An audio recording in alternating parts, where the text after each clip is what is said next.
gorilla strength.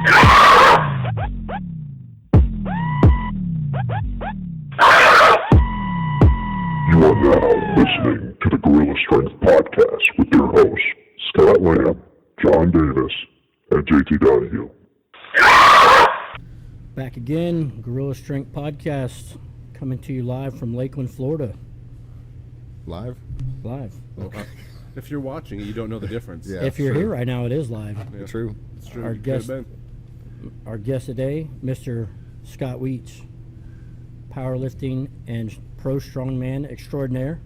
And Olympic lifting. Don't forget Olympic lifting. Olympic lifting. What else? been. Oh, I run. That's I right. run. He's a runner now. He mows Yeah. yards. I mow yards on the weekends. That's Runs more than just to the ice cream truck. You're I'm assuming, or Coming over this weekend, right? Mow the yeah. yard? An Okay. extra $10, I'll wear a shirt. Yes, yes. yeah, definitely worth the money. I'll tell you that. So Good to it's been a while since you've been on this here podcast. How many years is that? You know, any idea? God, that was at the old place in the lobby. Back so. in the day. True. 6 square feet of space. You didn't make it to the actual. Back in No, the day. I think it hit the cutting room You got- floor you too. got the- That's- Yeah, look how far we've come. I mean, Yeah. but Didn't even use my face. that's true. You have a face made for radio. Let's Yeah, face that's true. Never put that one out. But no, just kidding. There is a lot of good information on that one as well. That was many years ago. I don't know, was that 4 or 5 years ago, probably? Yeah, probably at least, yeah. Oh no, it'd be longer than that. We've been 'Cause here how long? This location. close to 2 years now. So yeah, it's been a while. So probably a lot's changed since then with your lifting and different things of your life, obviously.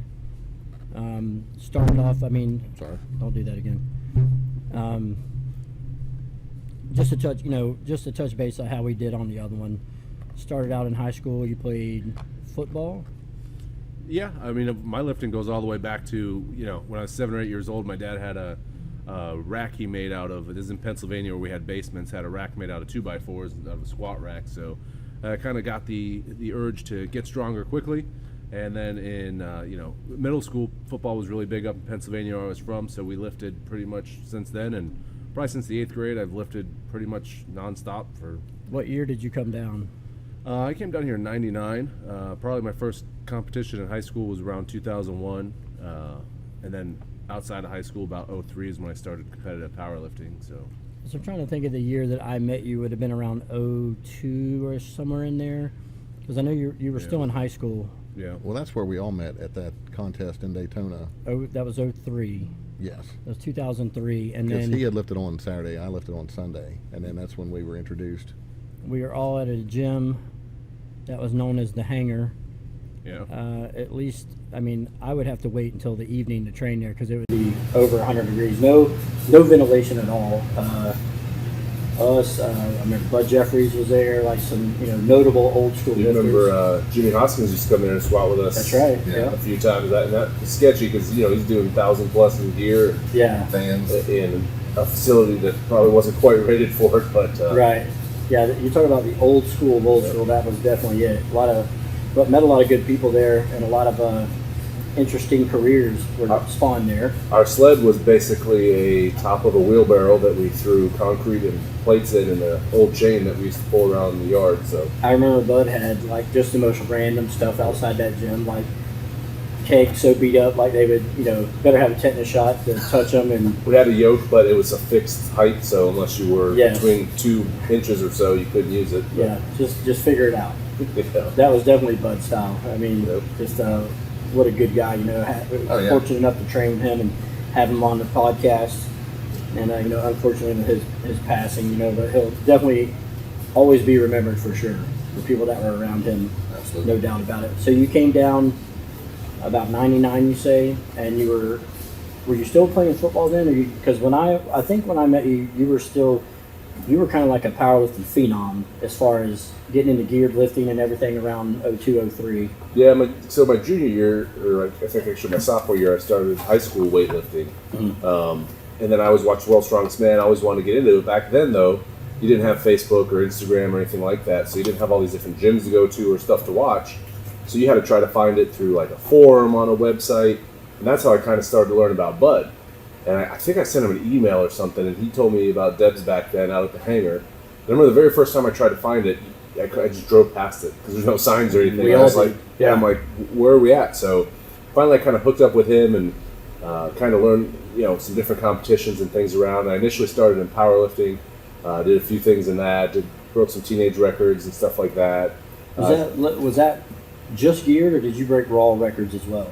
Well, first it was just gear, because when I started powerlifting, gear was pretty much all. Like, you were almost ostracized if you competed raw. I think it was like me and Bo Moore, I don't want to take credit for it, but me and Bo Moore started kind of branching into raw lifting, and it was almost like, what are those guys doing? And now it's the exact opposite thing. So just the gear, and part of that too is I want to transition into strongman, and it's really hard to do geared lifting and strongman because they're so completely different. But raw powerlifting and strongman, you can kind of feed into each other. Yeah, so I mean, I think when we talk about that, was John and I have talked about it, for years. Like, it's almost hard to understand, or for people to understand what you're talking about when you tell them there basically was no geared or raw lifting. Yeah. When you went to, these powerlifting meets, it wasn't even on the sheet. Right. As far you could lift raw, but you would lift against a totally geared lifter. And back then, the gear was still getting pretty crazy at that time. Yeah, I remember.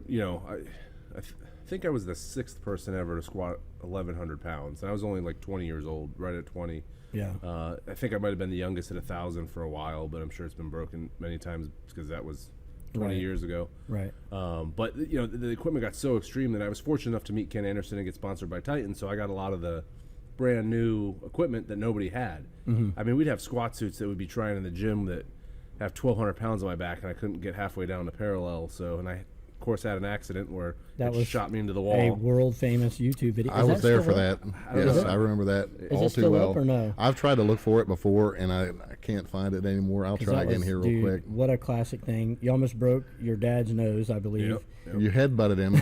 Well, Bud was there recording. Yep. And he was standing behind, and after it was all over and the dust settled, we all stood up, and then he played it back at half speed because we couldn't figure out why your dad was holding his head. Oh, yeah. He was like behind you, and he's I got saw one that, hand on his knee. And because I wasn't there for whatever reason that night, because we had a big crew back then that we trained with, 15, 20 people powerlifting. Yep. And for some reason I wasn't there, and I'd watched that video so many times before I realized that you had headbutted your dad in the face. It was hard to watch for a while. Yeah, I'll have to look for it because I think it's not on YouTube for some reason anymore, but I know I must have it on a DVD somewhere to find. Might I say the comments that were on that video are some of the best you've ever seen in your life. Brutal. I mean, It was trolling before trolling was a thing. early trolling, if you will. It was before YouTube had ads. But yeah, the good old days for sure. But I mean, we all try. I think, like I said, we met around 2002, 2003. Trained together basically ever since. I know getting back to powerlifting, you definitely had big success on geared, and then switched over to raw. Wait, how old were you when you switched to raw lifting? Well, yeah. Like completely? Because I remember we were in Vegas. That was 07, 06, 07. Was Yeah, one of the probably. last geared meets you did. That was a very odd meet. Yep. And kind of interesting enough, that meet was the meet at the end of Bigger, Stronger, Faster, the documentary. Oh, yeah. That's the meet that we were all there. It was in Las Vegas at the Plaza. Very nice place, by the way. There's nothing like having somebody light up a whole pack of cigarettes right when you're trying to squat. I mean, Nice. what better really way to good. do it? Did you Yeah. go out there, John? No, I was not you were there for that. there. No. Now that you mention it, it's funny because the things you forget, but I think that's kind of the meet that propelled me into raw lifting, because it was kind of weird because that was APF days where they were the biggest, strongest federation. Right.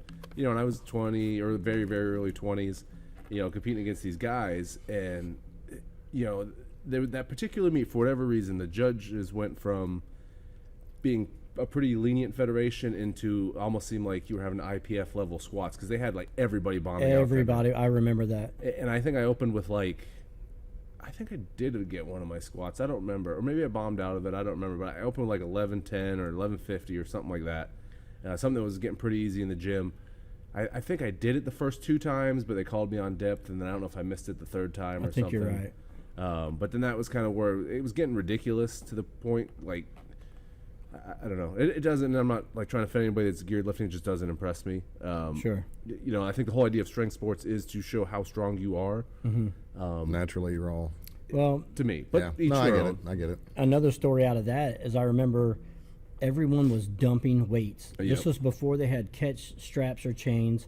Yep. Remember the guy got his fingers like cut off or mashed Yep. on between the weight and the monolift. And they brought in a bunch of guys from like the National Guard, I believe. Do you remember this? Yeah, they were just like random dudes that like had And- nothing No to do idea, with it. yeah. Dude, and I'm talking No about all these experience. guys were very small, and the dude just had his hands. Jeez. But people were like dumping the weights. I will never forget that comp. And that meat, and I don't remember all the names. I'm not, but these were like the biggest powerlifters at Chad the time Apes, in the world. guys like that. I mean, you had like I don't know, it seemed like 10 guys opening with like 1,100 plus pound Yes. squats. Like it was just it was a circus world. It was fun to be a part of, but I kind of see why it's phased out mostly Sure. over the years. I think it's made a little bit more of a comeback over the last couple years, but So you transitioned into raw lifting after that meet. I can remember that. I remember there was something going on in the back, and I'd never seen your dad angry at all. He was always a funny guy, happy-go-lucky guy. And I think they were trying to push you off a platform or something, and you're trying to warm up or something. Yeah. Like I think I remember that. Yeah, In they were his- trying to rush him off or just and not let him take his turn. his dad was a big boy. Oh, I remember. Yeah, He was a big youngin' in his own He was own very right. naturally strong too. I mean, Yeah, for sure. Obviously, where you get a lot of your strength from, your dad. And I just remember him being so pissed, and I was like, I'm staying out of this. I don't know which way this is going, but this can't be good. And then I remember shortly after that, you getting into raw lifting, like, because I think you kind of dabbled a little bit of raw lifting before that, though, right? Before you were totally out, or no? a little bit. I mean, I always tried to keep my raw strength up, and then that's when they started having the raw unity meets, which at first was kind of like a taboo thing. Like, well, you we're not hated going to on do it. that. What was his name? Who? The guy that came up with the Oh, raw Eric. unity. Talmadge. Talmadge, yeah. Yeah. And I think it changed hands a couple times and everything like that. It was a really fun meet. I think I won it a couple times, but it was a lot of fun because you had a lot of lifters from different federations. But unfortunately, like still to this day happens, the politics played into it. And I remember they wouldn't, like USAPL wouldn't let their lifters lift because it wasn't a tested competition. Right. And that was kind of a problem with strongman too in the beginning. Is when I first got my pro card in that was the ASC days, and they would tell you if you go and try to compete, like that was when like was it IFSA or whatever was a thing too, like if you go and compete in that, you can't compete with us, Which like, was insane. especially when you're not making any money. Right, they're not paying for your travels or Right. whatever, and they're still like that in some powerlifting Yeah. federations today, to where it's just like it's all us or nothing, which is crazy. But I remember what was the most you and it was raw unity. I remember, and you squatted. Was it 850? I think it was 854. 854. And that was no knee wraps or anything. I think I've had knee sleeves, but they're probably just blue Ray Bans or something if I remember. It was before SPD, so. Right. So I did 854 in that. I think the most I deadlifted raw was 804. I think my bench was around 554 or something like that. Yeah. Total was close to 2,200. And this is what year? You remember the year? Ooh, I don't. It's been a while. 0809. Yeah, probably. And then a few meets here and there in between. I've done a few push-pull things. And then mostly to strongman after that. I only did 3 or 4 amateur shows and then got my pro card and did a few of those. I think I did 3 heavyweight men's pro nationals. So, and a couple hybrid things here and there. I've done Elliot's things before Right. that were like hybrid CrossFit powerlifting type Well, things. we were all at ASM, which America's Strongest Man in Atlanta that year, which you were close to winning. Yep. I think it was the car deadlift, which was I had pulled- insanely. I think there was 17 or 18 of us, and I think only 4 people pulled a single rep or more on the deadlift. And Yeah. obviously, with the way strongman points works, that got the rest of us zeros. Right. If I had just pulled 1 rep, I would have won first place by a lot. Right. And I think Lisi's was the one that won. That's Dimitar right. got second. And I think that year it was a guaranteed place at the World's Strongest Man if you had won. So it was Yeah. pretty close. And unfortunately, that didn't work out. But And that was Lisi's early on in his career. I think it was For sure. 1 year before he won Worlds, maybe 2. But I Yeah, think so it one. was stacked up for sure. I remember I was there, and that was a Lee Haney Expo, I remember. Yeah. And the car, was it a Charger? It was like a Charger, whatever the heavier Dodge car But is. it was had a just- bunch of hundreds in the trunk, It was too. freaking heavy. And the 231s, I think I've told this story before, but the 231s, everybody zeroed the first, and then they had to raise it up. And God, I can never remember his name, dude. Freak 231. he won 231 pros, like America's Strongest Man, like 4 times or something. Like, I'll think of his name, but monster puller, and they moved it up, and he was the only one that could pull 1 rep, and that's what won it. Wow. So it was insane. I mean, very heavy that year, for sure. There's his, Okay, yeah, 854.3 on the squat. I did little squats thing, that was fun. yeah. And I remember before, so 556 bench, and I remember before you got out of it totally, you were closing in on a 600 raw, because you had done like 550 for reps, a couple reps or something in the gym. Yeah, and I think I got like 575, 580 in the gym. I was always wanting to hit the 600, but never quite got to that level. I mean, that's because that's a pretty elite. I tried to look it up the other day. I still think there's around 100 or less than 100 people that have ever benched 600 raw, and considering it's the most done weightlifting event, whether you compete or you're just going down the road to your local golds, millions and millions of people have done it. So got pretty Monday close night. to it, but yeah, Pretty impressive. bench night. And I think that your squat record stuck around for quite a while, and then I was definitely had a question come in to ask you is, how do you feel about Matt Winning is who broke it, and Matt Winning brings your name up an awful lot.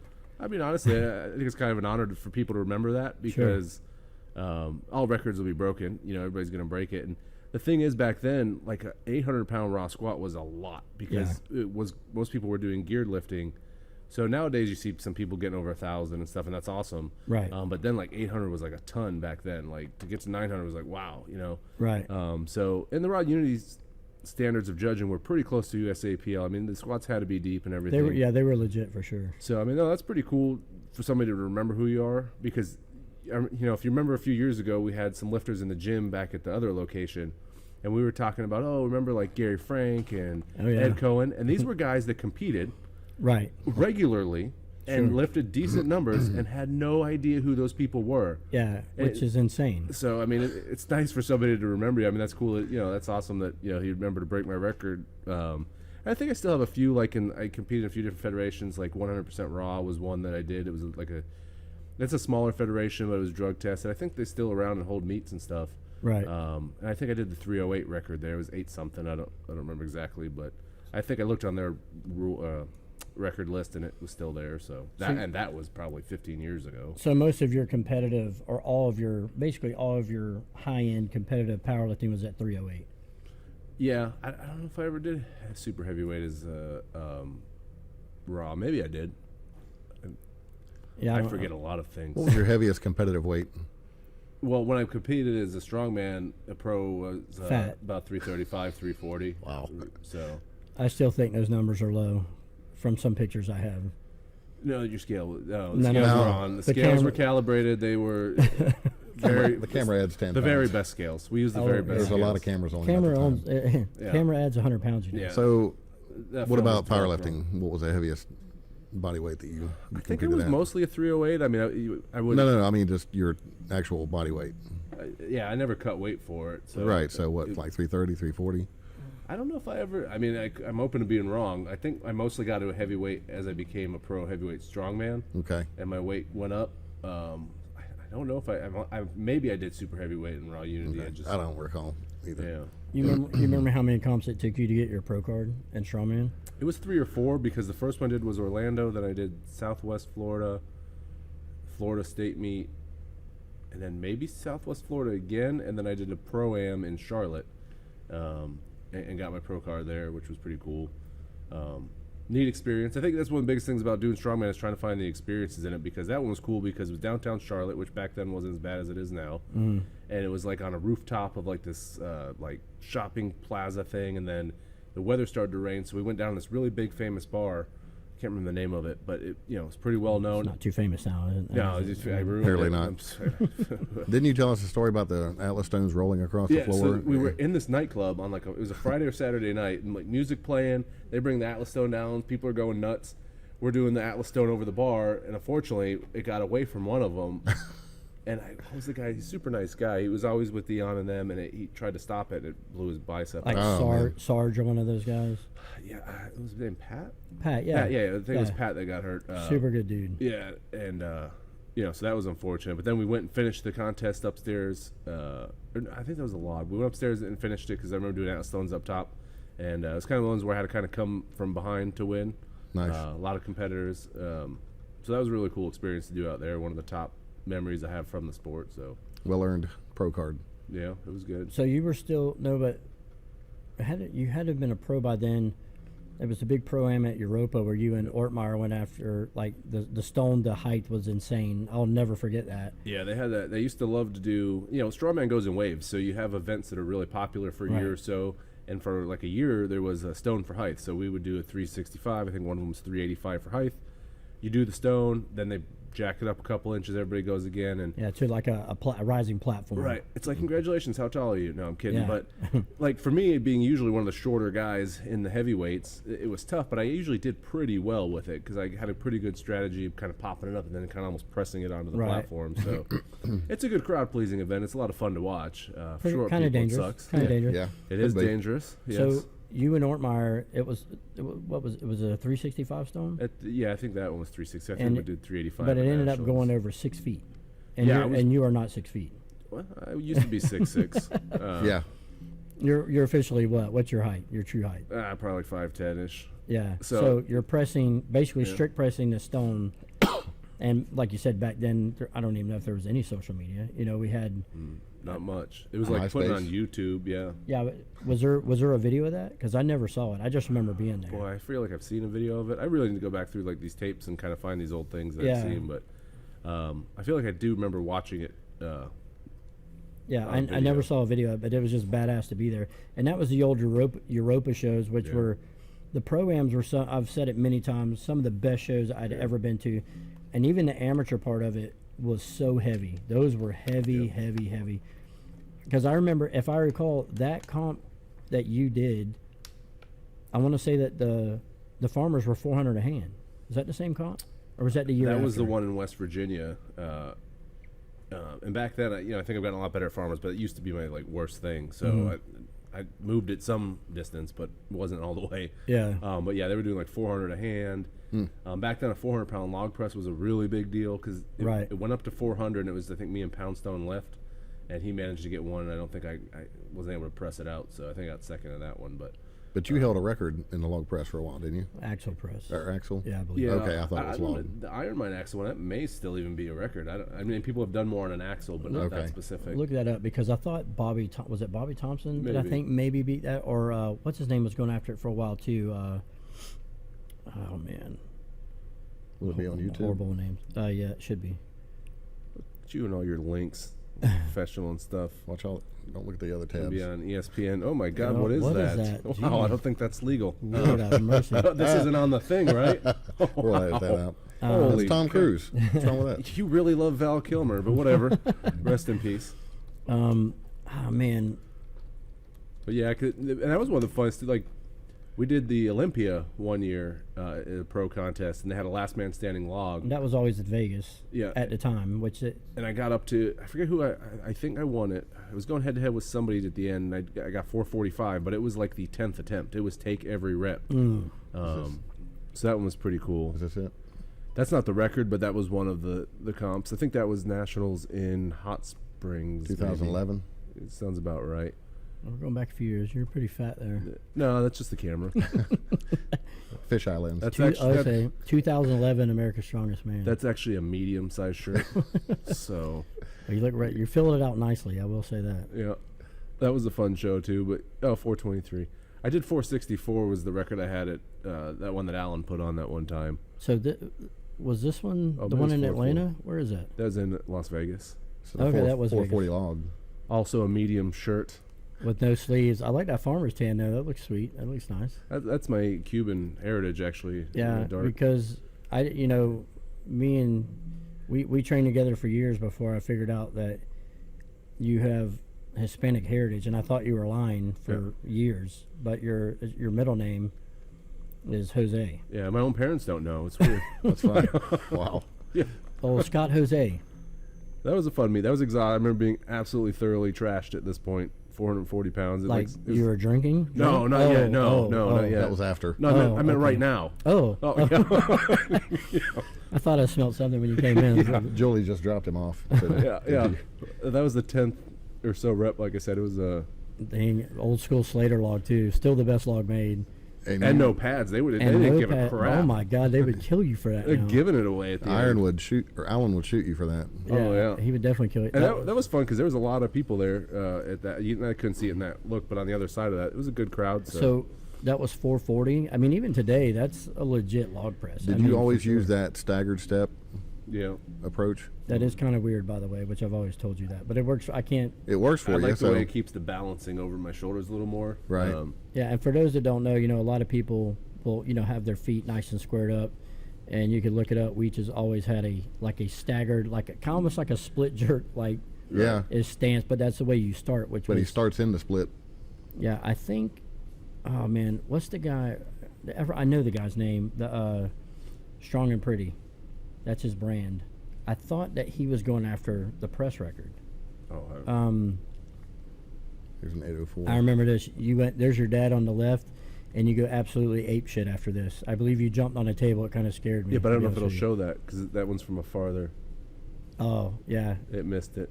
Oh, that was the first attempt. Oh, okay. That's sad. Well, I don't know why they gotta have such a crotch shot on it, though. You know what I mean? Now I've drawn Well, everybody's it's probably your attention. camera, so you're the one that wanted it. Well, I requested it, yeah, but I didn't think they would do it. The guy's like, "Are you sure you want me to record from here?" Yeah. I was like, just put the camera down, Bob. Yeah. Jeez. I think the squat is actually what I jumped on the table for. Was it? Yeah, Yeah. I remember that, and I was like, "What just happened here?" What Also happened? at a uniquely perverse angle, but Yes. fine. I don't, Hey, hey, man. it seems all yours. To each his own. yeah, people your start stuff's like that. deleting, you know. That's at Deb's old place there. This one. Yeah, 440 overhead press. Looks like an axle. So obviously a good presser. Oh well, we're at a side angle there, so. You must be recording that too. you got the old hand clamp Yeah, too. we're too Those are smart old back in these school. days. But then you got the axle record. Wasn't that at Allen's place, right? Yeah. And that was, I think, my second attempt. I felt like that day 5 was probably possible. yes. And I think I tried a third at like 480 or 90 or something. What was that total? What was the number of that? 4.7. 464, I think. This is what rings the bell. So 464, and I was there as well. We've competed a lot together and traveled a lot together, and I remember, and I would tell anybody to this day, and I'm sure you feel the same way. I mean, don't be humble about it. If you could have cleaned it, you could have for sure pressed it, because I know that it was a little struggle to clean. I remember that day, and I just feel like if you could have cleaned it a little cleaner, the 500, I think you could have absolutely pressed it, and that's been many years ago. Yeah, that was always what I like doing the most, and even now when I compete, usually pressing is one of my better things. I don't want to say it never happened, but I don't recall a meet that I've ever done as a strongman where I didn't win the pressing event. I'm sure it happened, but Geez, just I don't. pat yourself on the back and good God. Yeah, I mean, come on, no. I mean, maybe somebody. Hey, Oh this yeah. guy over here can press you. I mean, this guy. Somebody else like, yeah, I beat him in a pressing event, and it may have happened, but I just don't recall it because it's always been whether it's a dumbbell or an axle or. Yeah. It probably never happened. That's an If absolute someone lie. did say that, they are a complete liar. No. But that's just like I said. That's just the one thing I just was always that and the yoke.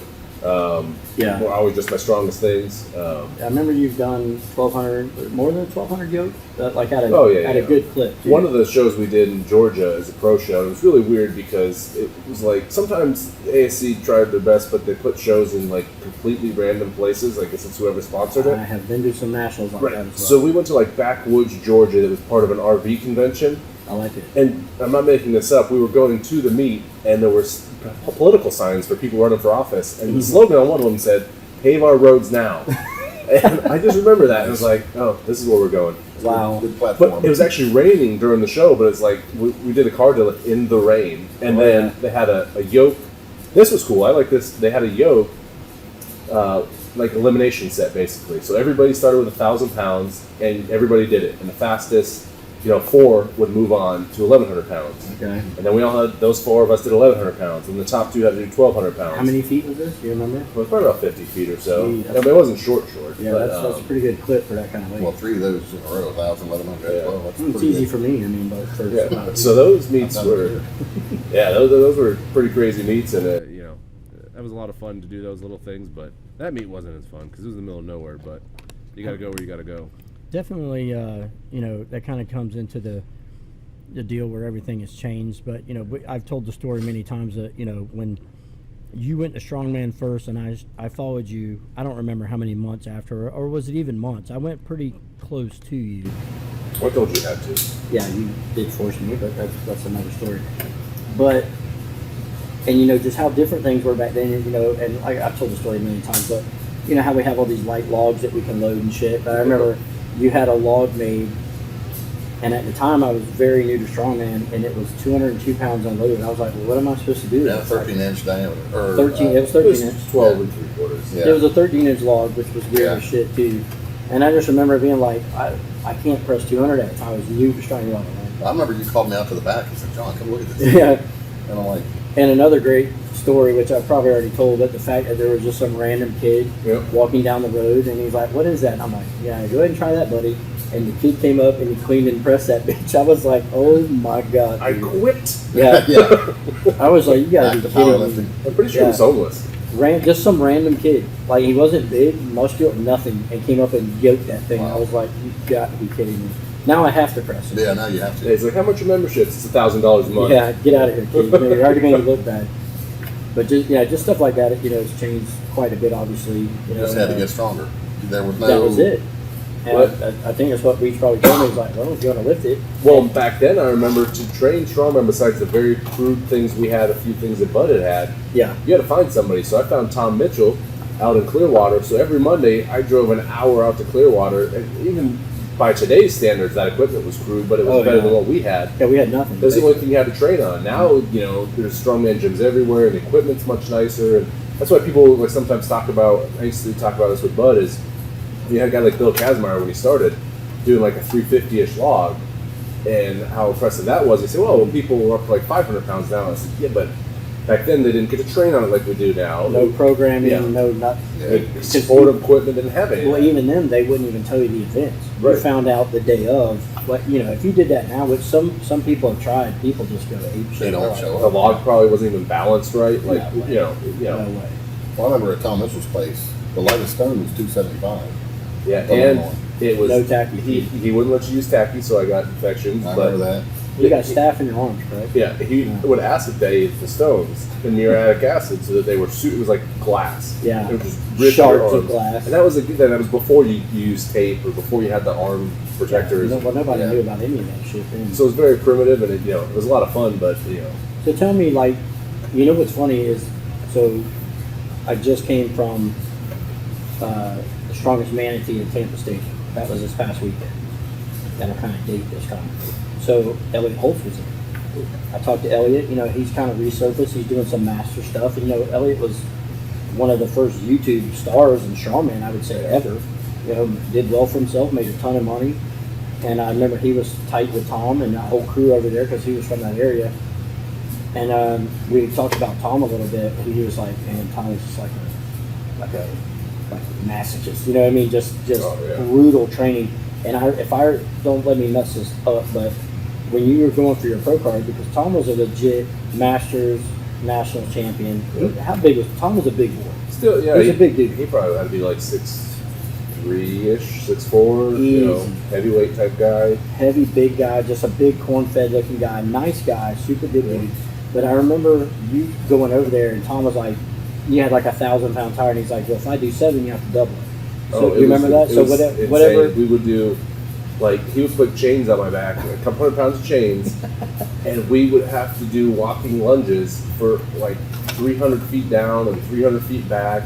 Like, we would do some heavy training, but he was more into conditioning. So Yeah. you might put, and back then for 800-pound yoke was pretty heavy. So, but we would Right. do it for like 8 sets of like 150 feet. Like, it was just Yeah. the most insane. Or log, we didn't really ever go that heavy. It would be like, okay, there's a 200-pound log, let's do 15 reps, full clean and press every rep. Like, Pure building base stuff up. and it would, I was kind of training with him when I won my pro card still. So I remember calling Yeah. him when I got that.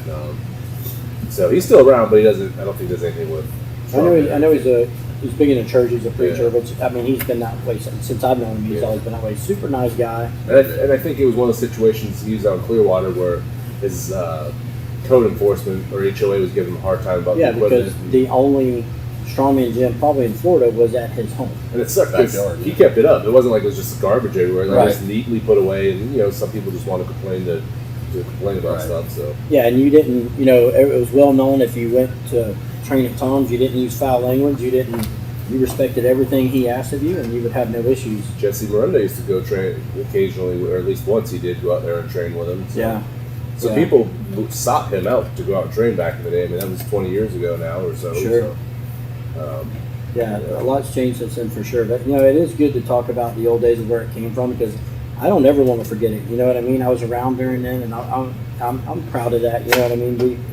The training methods were just far more brutal, and we didn't have the options then. You know what I mean? So if you stuck it out, like you really loved the sport, and you know, not to sound cocky or anything, but you had to be tough. You know what I mean? Like you going over there doing stones at Tom's, getting staph infection, which could kill you. Yeah.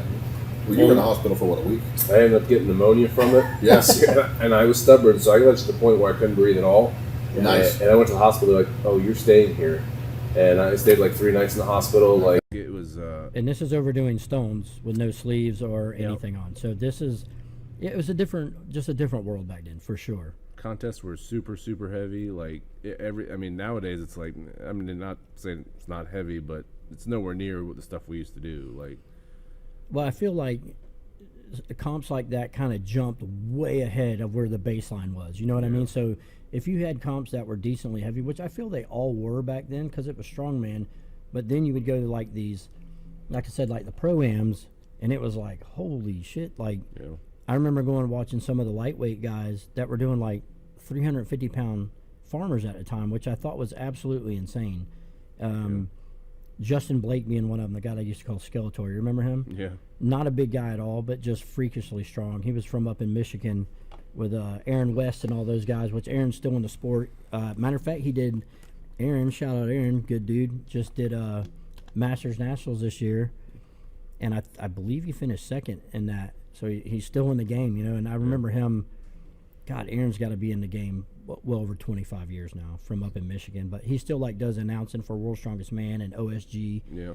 So I remember all those guys from where it started. So it's really cool to see them still in the sport and part of it. But so getting back on track. So you slide out of powerlifting. I mean, I think we were all getting bored with some of the politics and the bullshit that was going on at powerlifting at the time. There's a lot of factors that affect it. I do remember And you tell me, I don't know if I've ever asked you this, but coming out of geared lifting and then getting into strongman, do you feel like you had some serious weaknesses, or were you pretty rounded at the time? For me, even when I was a geared powerlifter, I always tried to do a significant amount of training raw before the meets. Like, I was the one that didn't put the equipment on until Right.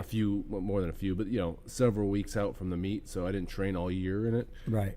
So I tried to keep up both. And originally when I did raw, I think I was trying to do geared too, but it's just to do geared powerlifting, you got to have a group of like 8 people training this, especially in We today's talk about stuff. that all Like, the time, yeah. And many hours a There's day. days, and all you do is squat. You don't do any accessory work.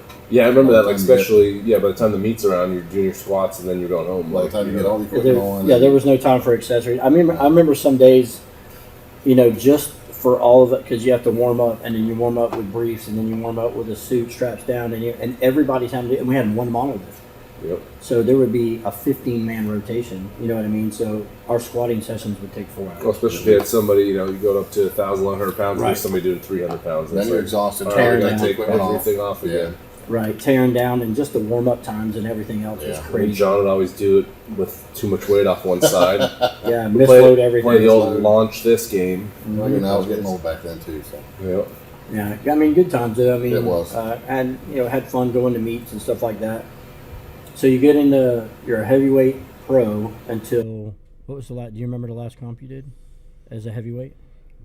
that national I think you talked about in Atlanta, I think it was 2015. That sounds about right. That was ASM. That might have been, that America's Strongest Man. That might have been the last heavyweight show I did. Yeah, I saw a bunch I of videos remember. from that. Well, I remember your kids were like small. Yeah. Yeah, super Sure. small. And so after that, we've touched on this before, but you start having some health issues, like some stomach issues? Yeah, so I think the combination of being a complete fat ass and doing the powerlifting and the strongman with the heavy abdominal pressure, I started what I didn't realize. I started having a lot of acid reflux. At the time, it was manifested itself as like a lot of chest pain and stuff like that. I'm like, oh god, well, I mean, big deal. I mean, yeah, just like keep training. a lot of a lot of the trips to the hospital doctors. So I finally figured out, they're like, no, your heart's fine. And I figured it was the acid reflux. So long story short, that prompted me to lose about 80, 90 pounds. And also learned I had some food allergies and stuff like that, to where I was on medication every day for acid reflux. And not to get to the weeds too much with that, but those PPI, proton pump inhibitor drugs, if you have to take them, you should try your best not to take them, because they have a world of side effects, all of which I started to experience. Sure. So I said, I gotta get off this crap. So I weaned myself off, but I was almost to the point where I almost had surgery. I remember that. And I'm glad I didn't, because now, although I occasionally, like everybody, still can have some acid reflux, it's nowhere near that. I don't take medication for it every day. And that kind of stumbled me a little bit too in the strongman, because I was still heavyweight at the time. Yeah. And I just finished third in Atlanta, and they had told me, they said, listen, it was a top placing American.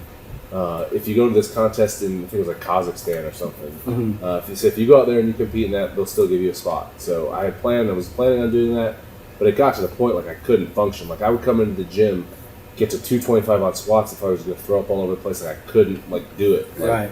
So I kind of had to lose weight, and it was time to do that, because the functionality of it was just much more important. Again, at that time, I still wasn't sure what was going on. Something, oh my god, am I having heart problems here? And right. Fortunately, that wasn't the case. So, but losing the weight, I would never go back to, even if you told me, they say, hey, if you train real hard and just gain weight again in 3 years, you can compete world's strongest man, there's no way I would even consider it. Like when you were that heavy, like, can you take me through food you were eating? Because I love hearing about this shit. And dude, Your daily intake. Yeah, don't hold back. I want to know the real stuff, dude. A lot of people lie about this. So Well, all of the food. No, I considered myself, even for obviously being a bigger guy, fairly athletic for a big person. Like Sure. I could always move well. I never felt like a 335-pound person. Like I didn't get winded. 350 pounds, but go ahead. I didn't get winded real 10 easy. minutes ago it was 330. Yeah. Being 400 pounds, okay? No, so I never felt sluggish or slow, so it didn't really affect me that way. I wasn't the kind of person that would have to stop and take a breath walking through the mall. I remember you were always in good shape, because I remember you doing big box jumps even at that weight, which Right. was impressive. You could still move, like you said. I can attest to that. You were still definitely athletic at that time. But it also probably hurt. I would eat a lot all the time, and I would even eat late, which didn't help for the acid reflux at the time. I remember going to bed completely stuffed full, and that's obviously a terrible Tell me thing what, to do. dude. I want to know. Tell me, dude. I tried to stay away He from was trying to float over. yeah. Well, John would Yeah. let me. Yeah. So like you were saying about sleep number beds, but Yeah. So I ate a lot of things. I mean, I tried to keep it. I'm very getting vague. there. Jeez. So vague, dude. That's a lot of food. A lot of salad. They A don't- lot of salad. Do you want to say what I ate? God. 5,000. Oh, I can guess if you want. I can. I mean, yes, there was regular. I admit it. There was regular pizza. It was freaking. It was a Hungry Howie's frequent flyer. Is that what you want from me? Is this what you want to hear? You I happy still now? like pizza. We want the Are truth. you happy now? But pizza, I eat a lot of, it would make ground beef and chicken all the time, eat that. I tried to stay away from cookies and cupcakes, but they certainly worked themselves in. Forced their way Yeah. in. Yeah, I mean, a lot of Shocking. protein Shocking. drinks, stuff like that to just try and get as much calories in as possible.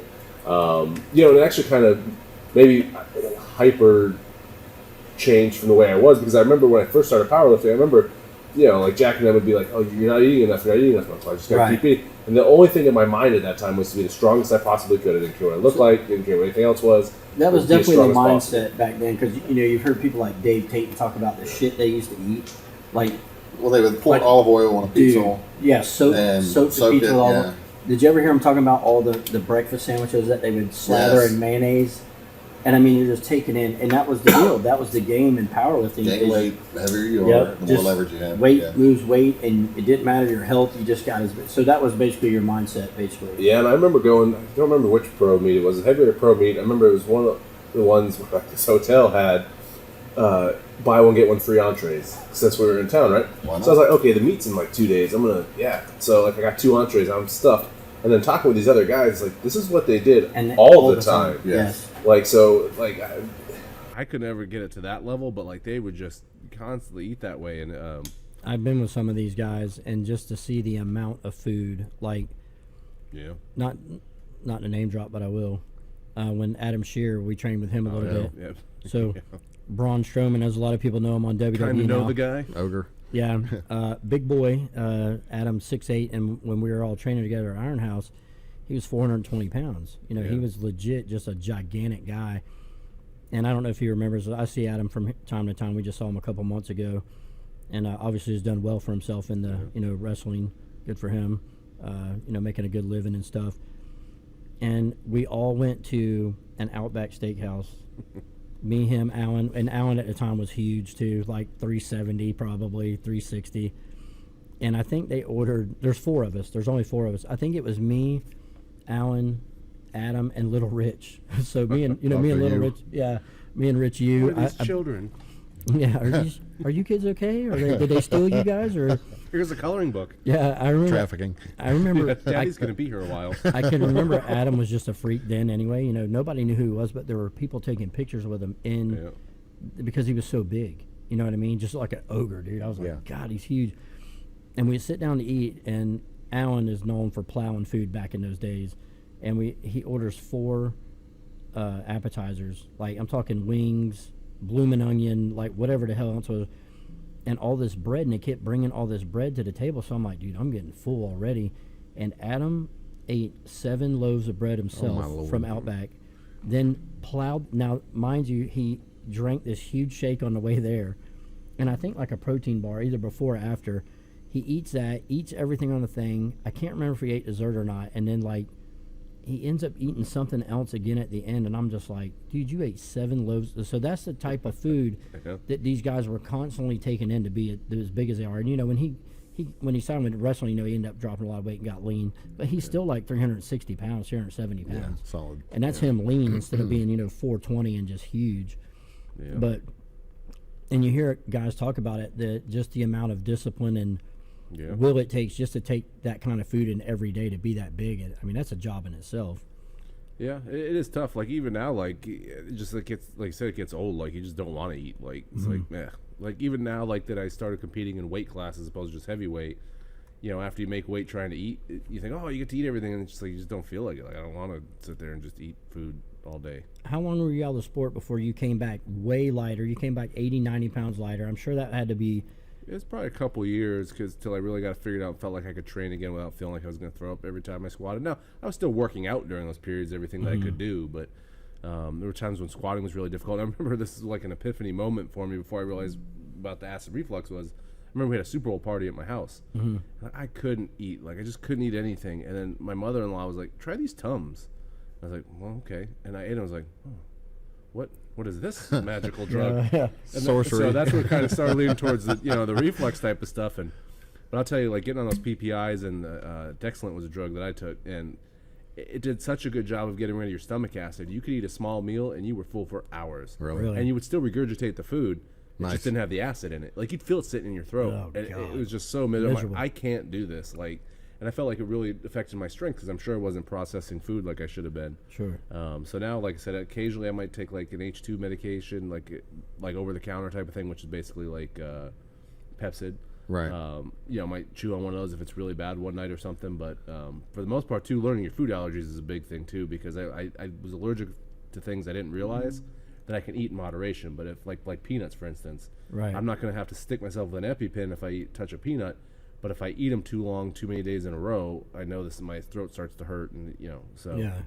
just make yourself aware. So was that a huge I think we talked about this on the last, but it's been so long ago. We'll touch on it again, but it had to have been hard mentally going from being this monstrous heavyweight guy, maybe, and now I'm sure you felt better at that weight, but the weights took a big hit for a while. Yeah, especially taking those medications because like you'd come into the gym every week and feel like you're getting slightly weaker every single time you came, which is mentally defeating type of thing. To the point where even back then, like years ago, I was like, I'll probably never be able to compete again because Right. I'm just never going to be able to train like I did. So that was on your mind for a while until you figured it out, and then let's say going back into your first comp as you would be a middleweight competitor at 231. Yeah.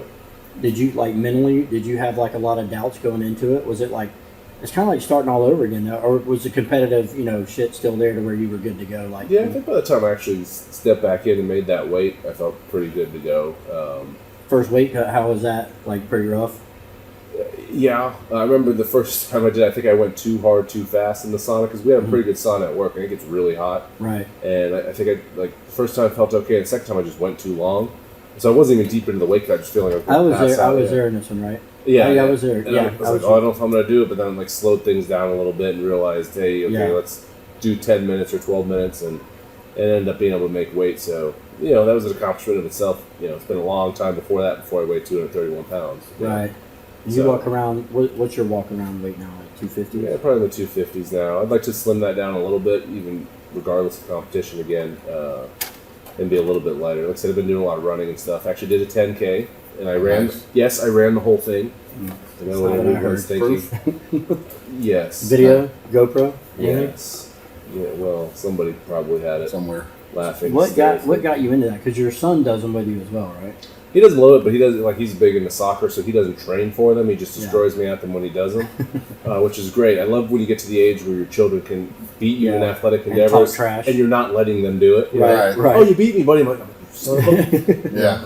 And then Never doing another one. Then your Julie. your pickleball game goes from best of 3 to now it's best of 15. Right, right. Playing another one, you're grounded. Trying to wear him down. Yeah, it's worse. But yeah, so he, that's kind of fun to be able to do those with him. He didn't do the 10K because he had a soccer tournament that same weekend. And he wanted to, and then go play soccer. And I was like, that probably doesn't seem like a good idea.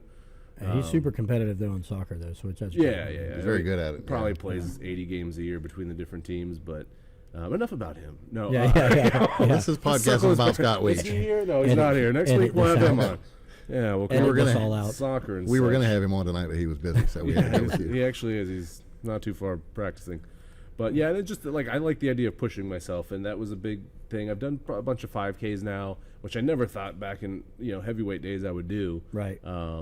And then I try to find the oldest, feeblest person and just kind of Beat up on them. them. Yeah, and Nice. then they You usually like that old man? I'm beat me sitting right by- here. Yes. well, then when they start pulling away at the end, it's disheartening. But a couple of months ago, last year I was going to do one, it didn't work out. But this year I said I'm going to do a 10K, so I did that. And then the very next week I did a Savage Race 10K. So How many miles is that? Don't talk K to me. 6.2. You don't go ish. run Ks, you run miles. And I don't want to be the snob of it because I'm certainly nowhere near what a lot of people do. But I don't think you can say you did a 10K if you walk any portion of it. Wow, what an elitist, dude. Yeah. What? I mean, geez. He That's does just my goal. one. So I did So- not. I'm not saying it was fast. So you but I walk- didn't walk. You walk over to Grandpa and like, yeah, you walked it, huh? That's great. No, I That's tried real to good. run up to him. That's what you understand. Speed walk. People Yeah. get better as they get older. It's ridiculous. I'm sick Some of people- it. some I people. thought I could win now at 40. It just gets harder. So Yeah. I just wanted to ask real quick, had you elected surgery for the acid reflux, what would that have entailed? So there's a couple different ones, and the problem is that there's an old school one that's been the gold standard, where they actually cut you open from all the way down your chest to The your zipper. Yeah, and then they actually wrap your stomach around your esophagus. I forget the name of the procedure, but and it's a pretty invasive, nasty You surgery. think? But the one that I wanted, and now it's probably more covered, but insurances were still kind of leery about covering it. But it's actually magnetic beads that they put around the bottom of your esophagus. I've heard about that, yeah. But what happens is, like anything in your body encapsulates it, and if you don't swallow enough, it gets almost too tight. Isn't that and the it can thing? make it hard to swallow. So when you swallow those magnets, close it back to keep it Right. from going back up, correct? Yeah, but you have to almost work it out after surgery because you Yeah. have to eat consistently to keep it from Wow. To keep 'em restricting from- too tight. And there's issues they say you couldn't. I think it's probably more advanced now, but you couldn't go through certain strength MRIs because it would demagnetize them. Oh, and wow. So you had to be careful with all that. And I actually had a surgeon that wanted me to go in because my insurance wouldn't approve it, but he said they'll approve it when I happen to be in the emergency room and you come in because you're having chest pain. Oh, And God. so Hint, hint. I was a week from doing that. Wow. And I'm really glad I didn't because who knows what kind of problems that would have created in the years coming. Right. Well, that was my next follow-up was how would that have affected your training and competition following? It would have been hard to eat. So I don't think it would have physically, because you still wore a belt and everything. It would still be inside, but just eating better. And actually, I started taking melatonin, which is there's a very small study that shows if you take that every day, it actually increases the strength of your sphincter leading into your stomach.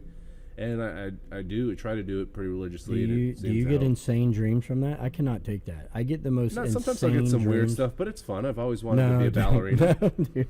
I get to experience. I cannot, Dancing bro. pickle. Yeah. I would rather never sleep again than the dreams that gives me are the most like horrific, like night terrors ever. I just feel sluggish for the next day or two Oh, when I take it. I can't. Dude, I I cannot sleep take good, it. but then I just feel like crap the next couple Valerian days. root, it's the same way. Like I've taken stuff like that, and I'm like, I will never do that again. And I don't really need it to sleep. I just use it for the reflux because I'm the type of person I could lay down, I'll be sleeping 30 seconds. Like, Yeah. when I lay down in bed, I'm out. So Yeah. even without taking it. So that's the sole reason I took it. And it was one kind of, even Dr. Oz did a thing on it. And so it's not like super well researched, but it seemed to work for me. Like I said, I have very few issues with it. And I can even go out and eat stuff that, even if we were like going on a birthday or something, eat a bigger meal, I'm usually fine. You know. Yeah. So I've tried to talk to you before. You're very elusive sometimes on. I remember having a conversation. You're like, "Well, how's your diet now?" And I'm like, "Do you eat this?" And you're like, "No." I remember asking, "Do you eat red meat?" You're like, "No." I'm like, "Oh, so you eat chicken?" You're like, "No." And I'm like, "So you just eat fish? That's it?" You're like, "No." So I'm like, "What the hell?" I'm a little more lax than I was probably like a year or two ago. Like, Do you remember this conversation we were having though? so- Because I was getting very frustrated. for several years, I ate Nothing. no animal products whatsoever, pretty much. How did you feel when you did that? Fine. Your strength and everything. How the hell do you? So you're eating like a lot of beans and stuff like that to get protein, or Beans and like I think people probably over protein. Like I think that they're so obsessed with getting such a huge amount that your body. And I'm not a nutritionist, but I feel like your body just probably wastes a lot of it. sure. Because I honestly didn't. I feel like I got stronger like that way. And then I didn't take like there was even a period there where I didn't take any protein supplements. So Like you took no meat at all. You were just taking everything. You were vegetarian. Just to, That's kind of a dirty word. The But term you would were. be whole food. no, but you were. Well, yeah, but you could be really unhealthy and be a vegetarian because potato chips, for instance, could be Or vegetarian. Oreos are vegetarian. Right. So you want the whole food plant-based diet would be the correct term. So you weren't eating any garbage as well. Like you were. Yeah, and for the most part, I stick to that. On the average day, I don't eat meat, but every once in a while I will. But I will eat like some fish now. Like So even today, you don't eat any red meat or. very rarely. And if it is like a special occasion where usually I would have made it myself, or, but it's. I have a couple grills in my backyard that barely ever get used. I mean, does that affect you when you do eat it? Do you feel like bad, or do you just if don't? I eat like you just red don't- meat, It might like make the digestion a little bit worse, but I don't feel awful. But like I'll eat occasionally, maybe once a week. Like I might have a little bit of chicken, or like I'll eat tuna or sushi with. But I'm telling you, it's so like it sounds like a really hard thing to do. It's not for any political or religious reason. I don't care. You eat all the meat you want, but it seems really hard to do. But there's so many options out there. Like when you really go and look at fruit and vegetables in your store, like pasta, whatever, that it's really not that hard. But I understand that, but let's go back to the protein thing though. Like you still have to eat protein to do what you do, and you're back competing, so you have no idea. Like you don't take protein supplements today or anything. Occasionally I do. Like on the days I lift heavy, sometimes I'll go home and do that. Can anybody tell what I was talking about when I was talking about earlier, where you just? I mean, I'll occasionally take a protein supplement, but it's not an everyday thing. Or if it works, sometimes I might go in and get like a protein bar if I just want a snack or something. Because I work 12-hour shifts, so sometimes it's just, you might get hungry and want something. And the options for eating out are very limited. There's only like 2 or 3 places I'll go. But do you take your food with you for the most part? Or you just, I really need to, but there's a couple places like So Fresh or Fresh Kitchen where you can get your own vegetable bowls and you put in what you want. And they're pretty clean. and there's no meat But in there. no, not the way I get it. So I your just don't intake do- is pretty much fruit, vegetables, pastas. Yeah, I don't eat like a ton of pasta, but mostly like. See what a I lot of mean? He eats vegetables. nothing. This man I eats mean, I nothing. do, but like, it's hard to describe. Like, but yeah, I mean, Really not hard to describe. It's really not. and I'm not trying to push it on anybody. I'm not saying it's healthier, We're but just curious. people are like, "Oh, all I eat is meat," and that's fine. I think if it works for you, fantastic. I don't. It doesn't bother me. I'm not going to sit here because I know people that I know that do the same thing. Like, it's the only way you should eat. I'm like, no, it's just for me. It's Right. it's the way that I choose to eat. Well, So I just tried to understand like how, you could still perform. I mean, you're still a strong guy, and I still have no answers after this as well. So, I'm just telling you, it's that, like I still feel good. I feel strong. I feel like it really hasn't affected me. I don't feel I tired. didn't ask you any of that. I asked you I about your have- weight. I have My most recent cholesterol was 0, like my bad cholesterol, and I've had that several times. And as my primary doctor, he just died, so. Yes. But he said I was his first patient he's ever seen it actually say 0. Like LDL. Yeah, 0. And But- it's usually in the single digits. 0 is hard to get. Sure. But I don't, like a lot of people say if it gets below like 10, like it can make you feel bad, but it doesn't make you feel bad. Like, What is your regular cholesterol like? The other. What's your total? that's actually better now because my HDL has been like in the 50s, 60s. When I was a heavyweight, they used to be like in the 30s, so it's actually way too low. Wow. So like that's actually gone up when the other one's gone way down. Triglycerides are really low. That's good. Which I know they say, like digging into that, like the sugar, the triglycerides is what really causes Right. most of the issues. It's not really Well, cholesterol and not to get too much of a boring topic, my whole reason for all of this was because I had a blood test done where I had a high lipoprotein A level, which 20% of the population have that, but most people don't know because your normal doctor's not going to test you for that. sure. And if you have it, it's like the biggest risk factor in heart disease you can have. Like, and there's nothing that currently treats it. There's medications in trials and stuff, but they're years Right. away. And so the only other thing you can do is limit all your other risk factors. Yeah. So that's what like prompted into like the whole food plant-based diet. It wasn't just for fun to do it. Is to bring those numbers down as low as possible to potentially, hopefully, avoid something in the future for something that can't be avoided. Do your kids eat this way, or is it Oh just God, you? no. Yeah, no. Does your wife eat this way? No, and I had I think last time my daughter got like blood test, I had them say, hey, you're doing blood anyway, check for this, and they didn't. She was normal. So, and if it is normal, it'll probably always be normal. So it's not something that like you go in and out Can of. jump on you, Right. And I don't know why they don't test for it, because if you're already taking cholesterol blood tests, how much harder is it just test for one more Sure. thing? And if Right. it's good once, you never have to have it tested again, really. Oh wow. So that's the whole reason. Like somebody's like, well, why would you start the whole food? That was why, because the doctor I went to said that maybe can help a little bit, and I've actually been able to lower that LPA level a little bit too. But until they come out with that medication, they have stuff out there in trials that'll knock it down 90% forever. But Yeah. that takes years and years and years to come to market. So that's the whole reason behind the eating that way, trying to put health before just strength. But I'm telling you, I then was able to make strength gains. I'm not saying because I didn't eat meat, but with doing it, that's why it makes me think. And I don't have any study to back this up. Somebody might be screaming at their computer screen when they see this, but that I think people over protein to a point. It's just what works for you, obviously. I mean, everybody's different, so obviously everybody's going to be different. And people do carnivore diets and say, "Oh, this is better for you." Maybe you're right, but you know what? We won't know for decades. Yeah, to each their own, for sure. So life's a gamble. Yeah, and I mean, and I think some of these diets will work.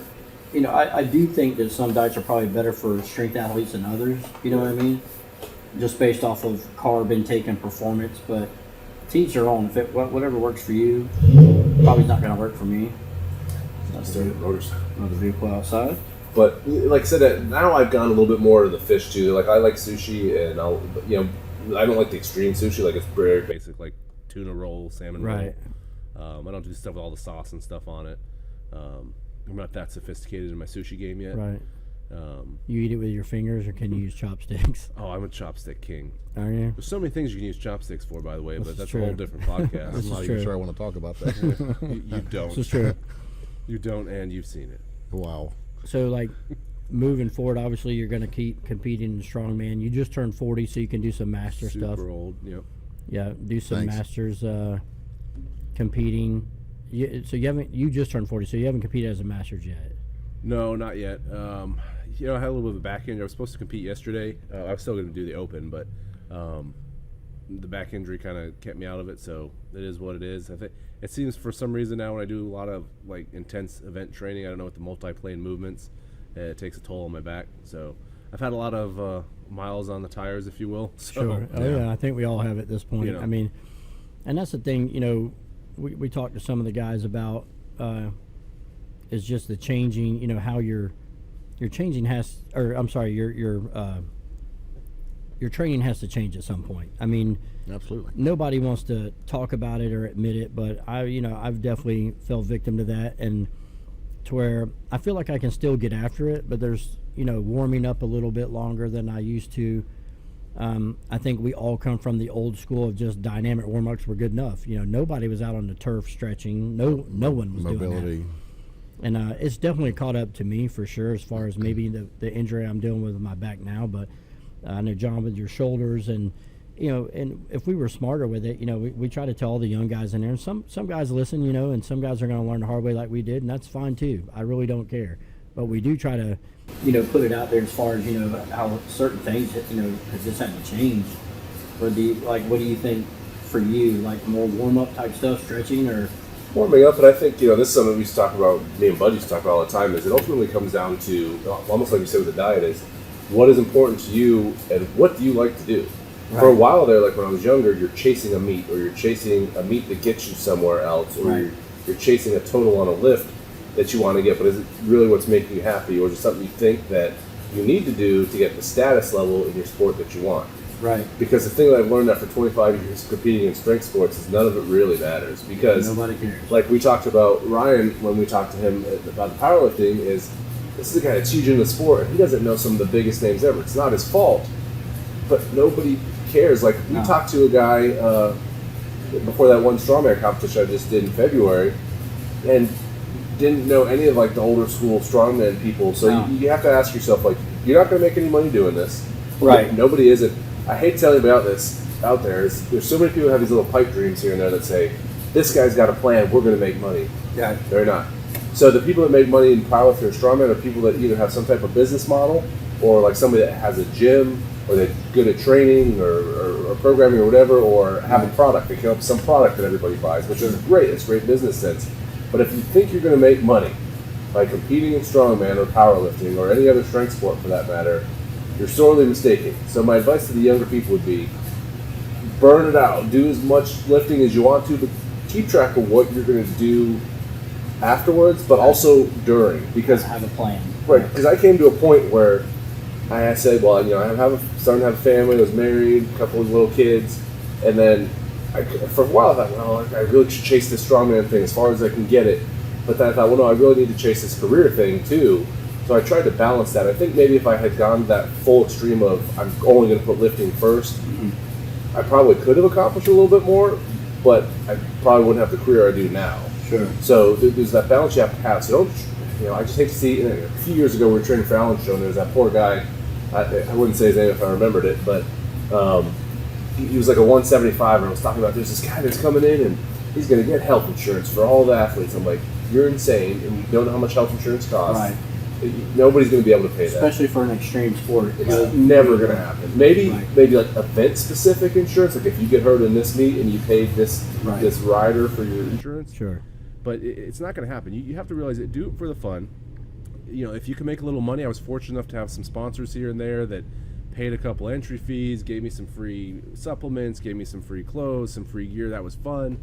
A couple times my hotel rooms were paid for meets. Right. A few times I walked away with a few grand in my pocket that I probably spent more than that training and gym dues and all that kind of stuff anyway. Right. So, and that was cool. And so I got a couple cool experiences. There was a show in Trenton where we competed in front of 10,000 people, and it was a really good memories that I'll have. But at the same time, kept track of this is where I need to go in life. These are the things I need to do.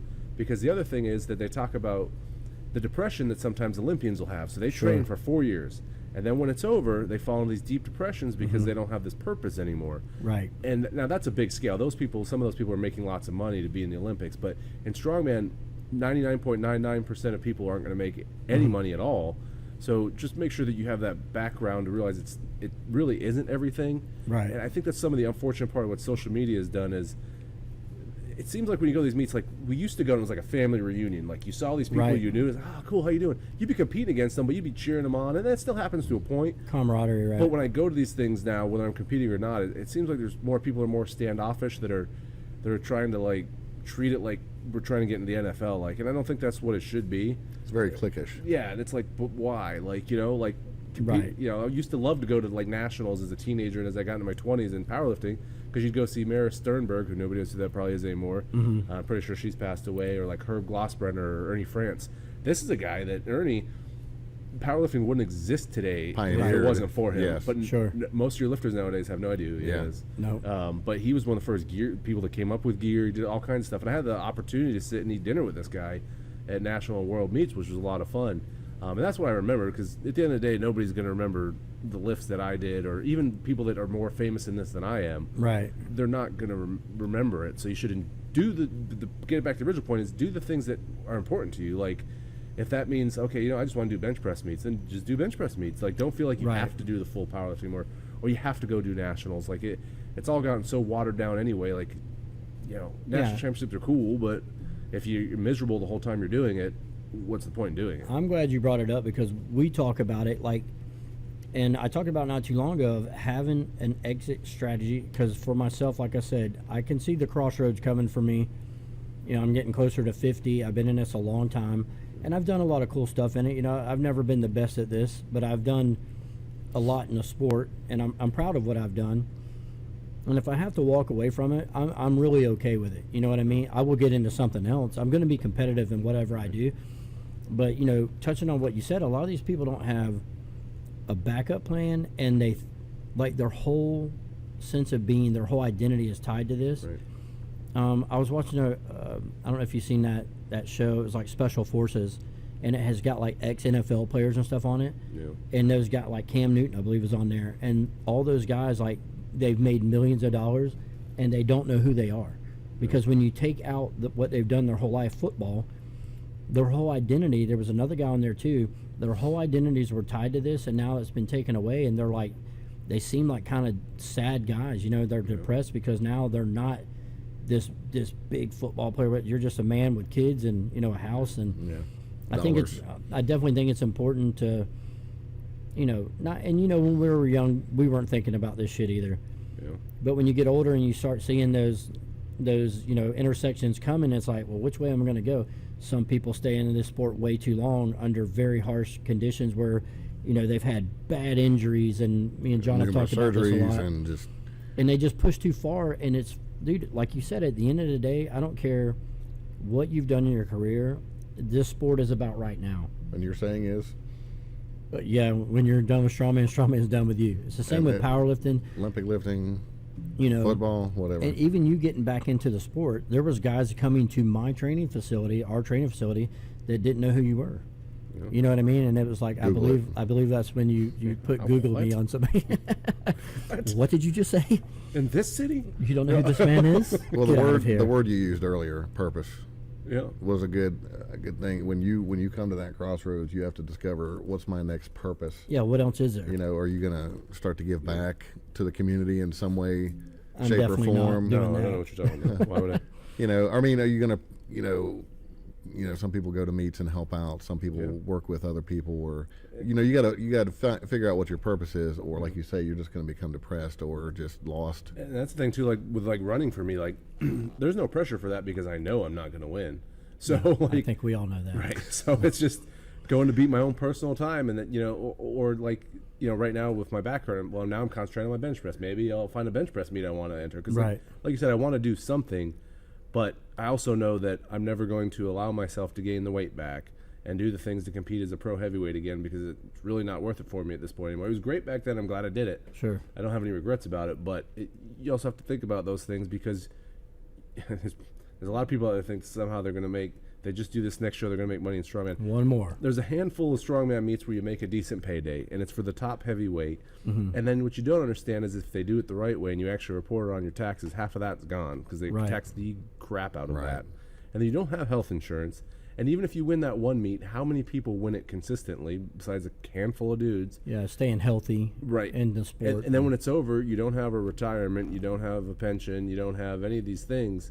So it's fine to go for that, but keep in mind what your career is, and don't sacrifice other aspects of your life or you're with your family to go compete in a meet that really doesn't mean anything. Because strongman, you got to look at like sports, like when you talk about the NFL has the attraction of, number one, huge amount of people want to go watch it, they want to buy the jerseys, they want to sponsor it. Millions of people play football. Only thousands of people do strongman. Sure. People want to watch it for a few seconds because it's cool, but they're not going to follow it, so you're not going to get sponsorship dollars. Mm-hmm. It doesn't do Pepsi any good to throw $1 million behind strongman, because they're not going to see a return on their investment. It's just not as marketable, for sure. So it's a for fun thing, and I think you need to recognize that as promoters too, because one of the things I've seen recently too, and we've talked about this at length, is I think a lot of the quality of strongman competitions is just piss poor recently. Turn that off. Sorry. Dang it. You know, I John. Yeah, Sorry. SOS. What?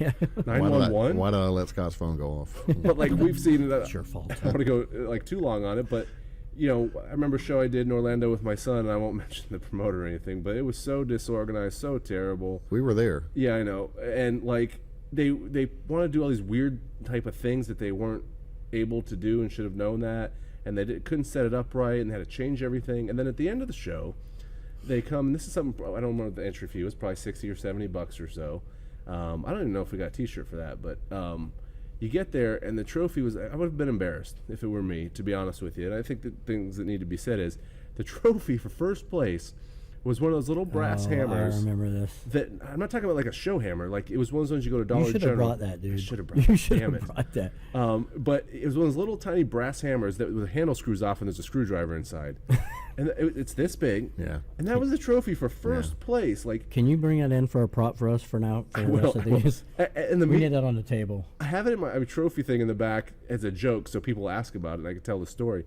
And the thing is, I'm thinking, like, well, how do you feel handing this out to somebody? And the meet was in the person's gym, so they weren't paying anything. And you take all these entry, it's okay to make some money when you promote these things, but your goal should ultimately be to put on a good show first. And we put on a number of really successful shows in the past, so it's not something I haven't done. But we used to like provide food for people and the helpers, and throw some money their way, and everybody got a T-shirt, and really awesome trophies. I mean, if you're putting on a show and you're charging $75+ and you're not spending at least $50 per trophy for the first three places, I mean, what are you doing? Or I mean, if you can't even provide a shirt for people, it's just insane that. And they're putting on all these contests that waters everything down. Sure. And it's like, why? So you can get a trophy that again nobody's gonna remember in a year or care about. Like the show should be good. The very first strongman show I ever did was one of the best. It was a guy that wasn't a competitive strongman. It was in Orlando. He owned like a pharmacy or something, and they had a buffet spread for all the athletes for breakfast in the morning. Yeah. Awesome trophies. Everybody got a T-shirt, really fancy done, well run. And I think at that one, even that one, he gave away $600 like to every first place winner. Wow. Nice. And even then, like I look at the trophies I got when I first started competing in strongman, they were awesome. Yeah, And I the agree. crap that they give away now, like little crappy medals. And I went to one competition not too long ago where they didn't even have all the trophies done for the people at the meet. Like, and if you can't do that, if you can't do one dead on, spot on, don't run 6 shows in a year.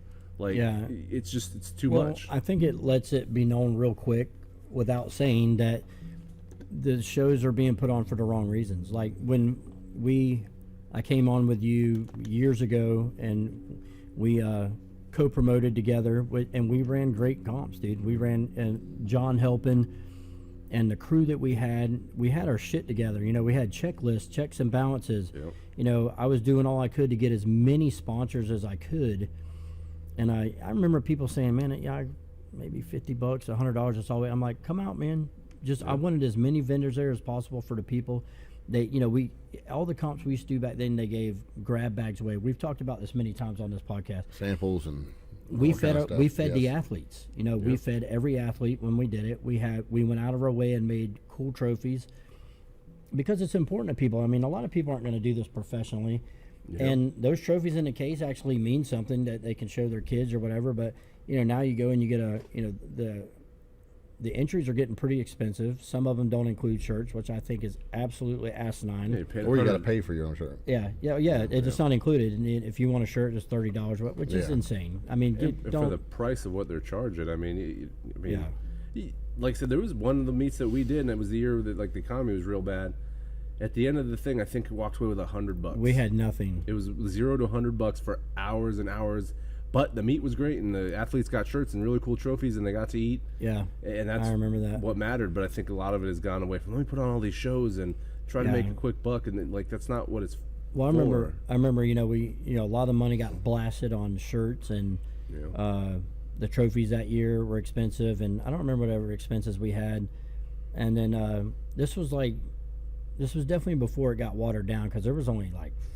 Maybe 3 or 4, if that. A year. At that time, maybe 3 or 4. And you comps. weren't allowed to. And that was before USS, I believe. But way before. You were not allowed to even have a show if it was within 3 months of another show in your state. Yes. Which competition is good, but when you only have so many athletes and you have 45 competitions in a state per year, that leaves the promoter holding a bag as opposed to having, 5 or 6 quality shows where the athletes get something really good.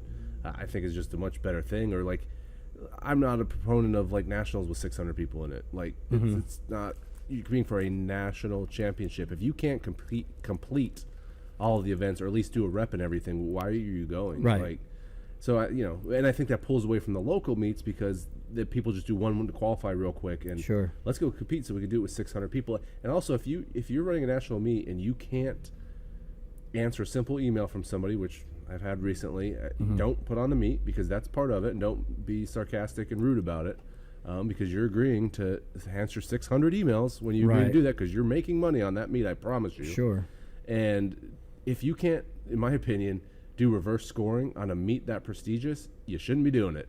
Right. Because if you're going to have a meet with 100 people or more in it and you can't reverse score, you're going over your head. Like, don't do it, or find somebody that can. And that's something. And we can speak on this for sure because we've done scoring. Yeah. We've done every aspect of running a comp, and for sure. And I've said this before, and I am proud of it.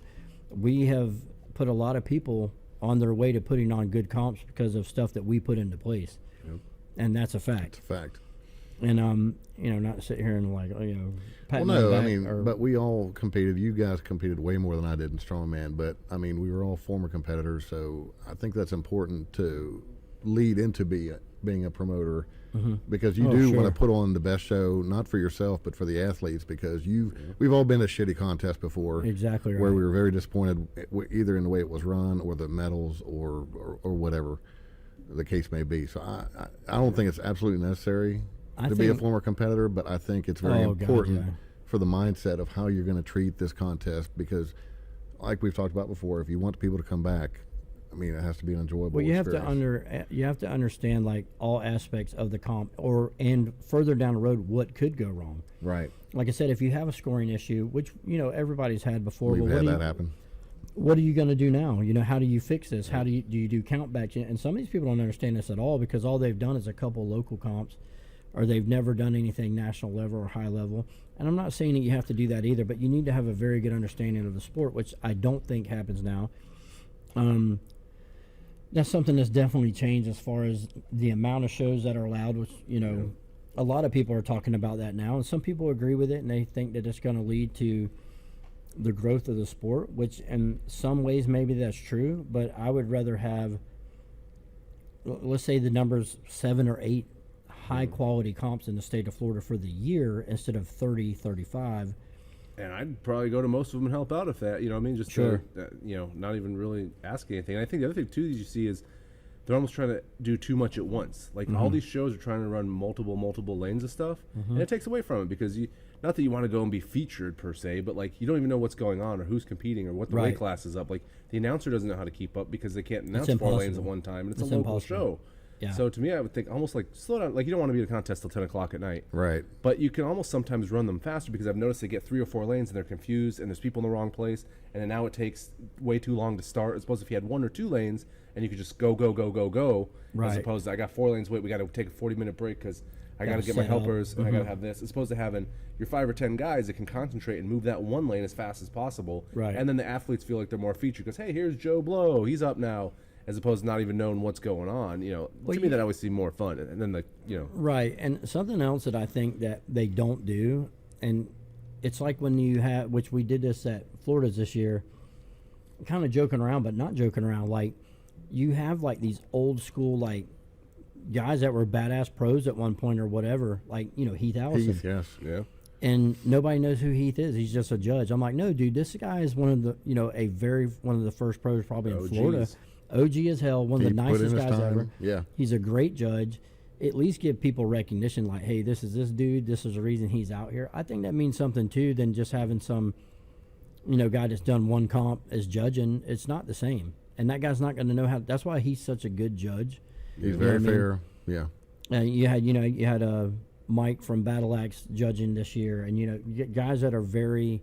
Yep. That are seasoned in the sport, I think matters, and I think there should be recognition for that. Moving forward, but it kind of the way it is like once you're out of it, you're just kind of forgotten. And I think to me that's kind of sad when you have guys that have held records, that have done, a lot of cool stuff in the sport. Like, man, don't let that die. You know what I mean? Because then nobody has any legacy in the sport, and you're just gone. You know what I mean? So I think, and there are guys that, that are well known, but that's kind of far and few between, like, your Brian Shaws and people that's been all over TV and that's done other things, that are successful, in their own right and other things as well.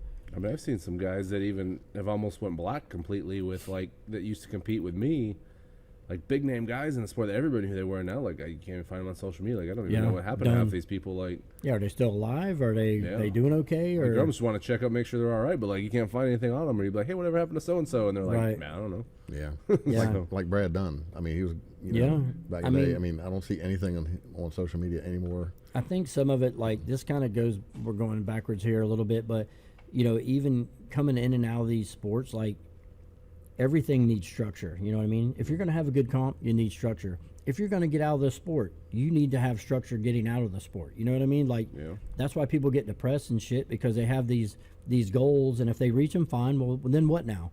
If they don't reach them, okay, fine. Then what now? Where's your structure going now? So people are left with no structure. But it's the same thing with, people that are going to run these comps, and they have no structure to it. It's like, dude, the wheels are going to fall off this thing. You know what I mean? And they do. And it sucks when you pay all these heightened prices, and you're getting a lot less than we did 10, 15 years ago. Oh, yeah. Like, there's something very wrong with this. You can go to my little man cave thing. I know there's people even just throw the trophies away, but I think they're cool, so I keep them. And you can tell the difference from what I got when I first started in amateur shows. Quality. Like, I have like friggin' like several that are like this tall off this table with Atlas stones. It was a local comp. I paid $50, and I got a T-shirt and bag and everything. And then you go and compete in something where you got a little hammer or a medal that you can't even take the time. Literally 25 cents. Because you're trying to make every dime you can. That's the problem. And then you're going to put on 8 shows, and and then people come to them because they're just trying to do the lightest show to grab their trophy or a bid to nationals or something like that. As opposed to like, hey, here's something that is a nicer show. Because those first couple shows we did downtown Lakeland, we shut roads down. And when I say that for those first 2, there were 2,000 or 3,000 spectators for that local show, I'm not exaggerating. Like, absolutely true. The sidewalks were filled. You can still see it on. Yes. It's hot as hell, but oh god, August probably wasn't the best choice. And we've talked about it. I want to bring something about Florida in August just doesn't mix. But we did that because back then you were regulated to the time you could do it. That was the date that was open. That's what we had open, and free food we gave to a restaurant that was sponsoring it right there. Here's you go in. Here's your coupon. You go get whatever you want to eat. Like, and that's what they got to do. They got a T-shirt. You had entertainment. You had the motorcycles. Yeah, we had people do motorcycle shows in between. Stunt Wars, Big Chris, and all those guys. Like, we brought in a lot of. We both worked together to put a lot. No, I remember you guys put on some solid shows. Yeah, that's probably the biggest hindrance from doing another one is just when how are we going to squeeze it in between these other 19 competitions? And like, to me, if we were to do another one, I wouldn't care if I walked away with $0 at the end of it if the show was awesome. Like that would be. Yeah, I mean, it'd be cool to make money, but it's not how we make a living. And we really never made money at it because we put everything back into the comp. I think that's you understanding that fact exists is why you put on such a good show. It's like you're not worried about putting a coin in your pocket. You're worried about putting on the best show possible. And it's not against people making money, which I said, that's the name of the game in a lot of things. But don't do it at the expense of the athlete where they're getting nothing back. We talked about this as recent as this year. I want to bring Central Florida Strongest back. When in the hell when are you going to do it? August? Because I want to do it where it started, where, Weech started it himself, downtown Lakeland. I want to close the streets again. I want to bring it back to its grassroots. And you're right. I mean, people came out and we advertised the hell out of it locally. I remember on the radio, making posters. Bay News 9 they had, like, the whole thing. Multiple years, the local news would come out and do stuff on it. And, there's ways to do it. But now you have the fact, like, when do we pencil this in somewhere? Because I don't want to step on another promoter's feet. And it's not good. Like I say this every fucking podcast, dude. It's not good for anybody. Not the promoter, not the athletes, not you get a bunch of water. Or we pencil a date in a year from now, and then they put 6 other competitions wedging it in. Saying. We end up with 10 people that are lighter. Yeah, stuff has, and that's the thing too. That's what happened. We just came from Mike's, Miami 2 weeks ago, and that comp is half the size it used to be. It's nothing on Mike. It's other comps built around it, before and after. Which we talked about that with Steve. The Tampa comp wasn't Steve had nothing to do with it. He was asked, "Do you want to do a comp at the Tampa Bay Stadium?" And it just happened to be the weekend after Mike's. Well, who wouldn't do that? Even Mike would have jumped on. Anybody would. I registered for it. Yeah, exactly. I mean, we set up down there, and it was awesome just being on the stadium floor. It was a cool experience. I mean, when the hell else am I going to be on an NFL? You know, it reminds me when I used to play in the NFL. But Right. That's what I told everybody. That one day. But yeah, you know what I'm saying? Like, that was a cool experience, and that's an outlier. But the truth is, nothing. The rest of these comps are not outliers. They just don't care anymore. And I think back then there was a big respect for other promoters in the state, and you stayed away from them. And now there's just too many to even be able to You do just that. have to get approved. You just have to go through the state attorney, the state Rep to Chair. just get, Right. chair to get approved for meat. Right, and they would make sure that it's not stepping on, such and such, and not to mention they were spread throughout the state. You had one on the north side, North Florida, Central Florida, Southwest Florida, Southeast Florida, Southern Florida. So they were all different regions basically, and now, I mean, there's another comp coming this weekend it's not maybe an hour from the comp we just did. I mean, competition's good, but when you don't have enough, people to serve, Right. everything gets watered down. Yeah. That's why there's 100%. Pepsi and Cola, but there's not Pepsi and Cola and 17 other colas that make a difference. Right. We've said that many times. Yeah, I mean, it's, the subject's the same for A lot of people, and it's just what's at some point, and this is what we've said. The winners are going to rise to the top no matter what. That'll work itself out. I think for that to happen, though, some of these comps, like Mike's show, is going to have to weather a year or two where it's just not as good as what it used to be. You know what I mean? I mean, he used to have maybe over double of what was there this year, which is crazy to see. Still a great comp. I thought his first couple of years were like 80-ish. Yeah, he had some great years, and this year was probably in the 30s. And that's the gamble. Like, there were some years we did the Central Florida where it was like 50, 60 people, and back then that was a lot.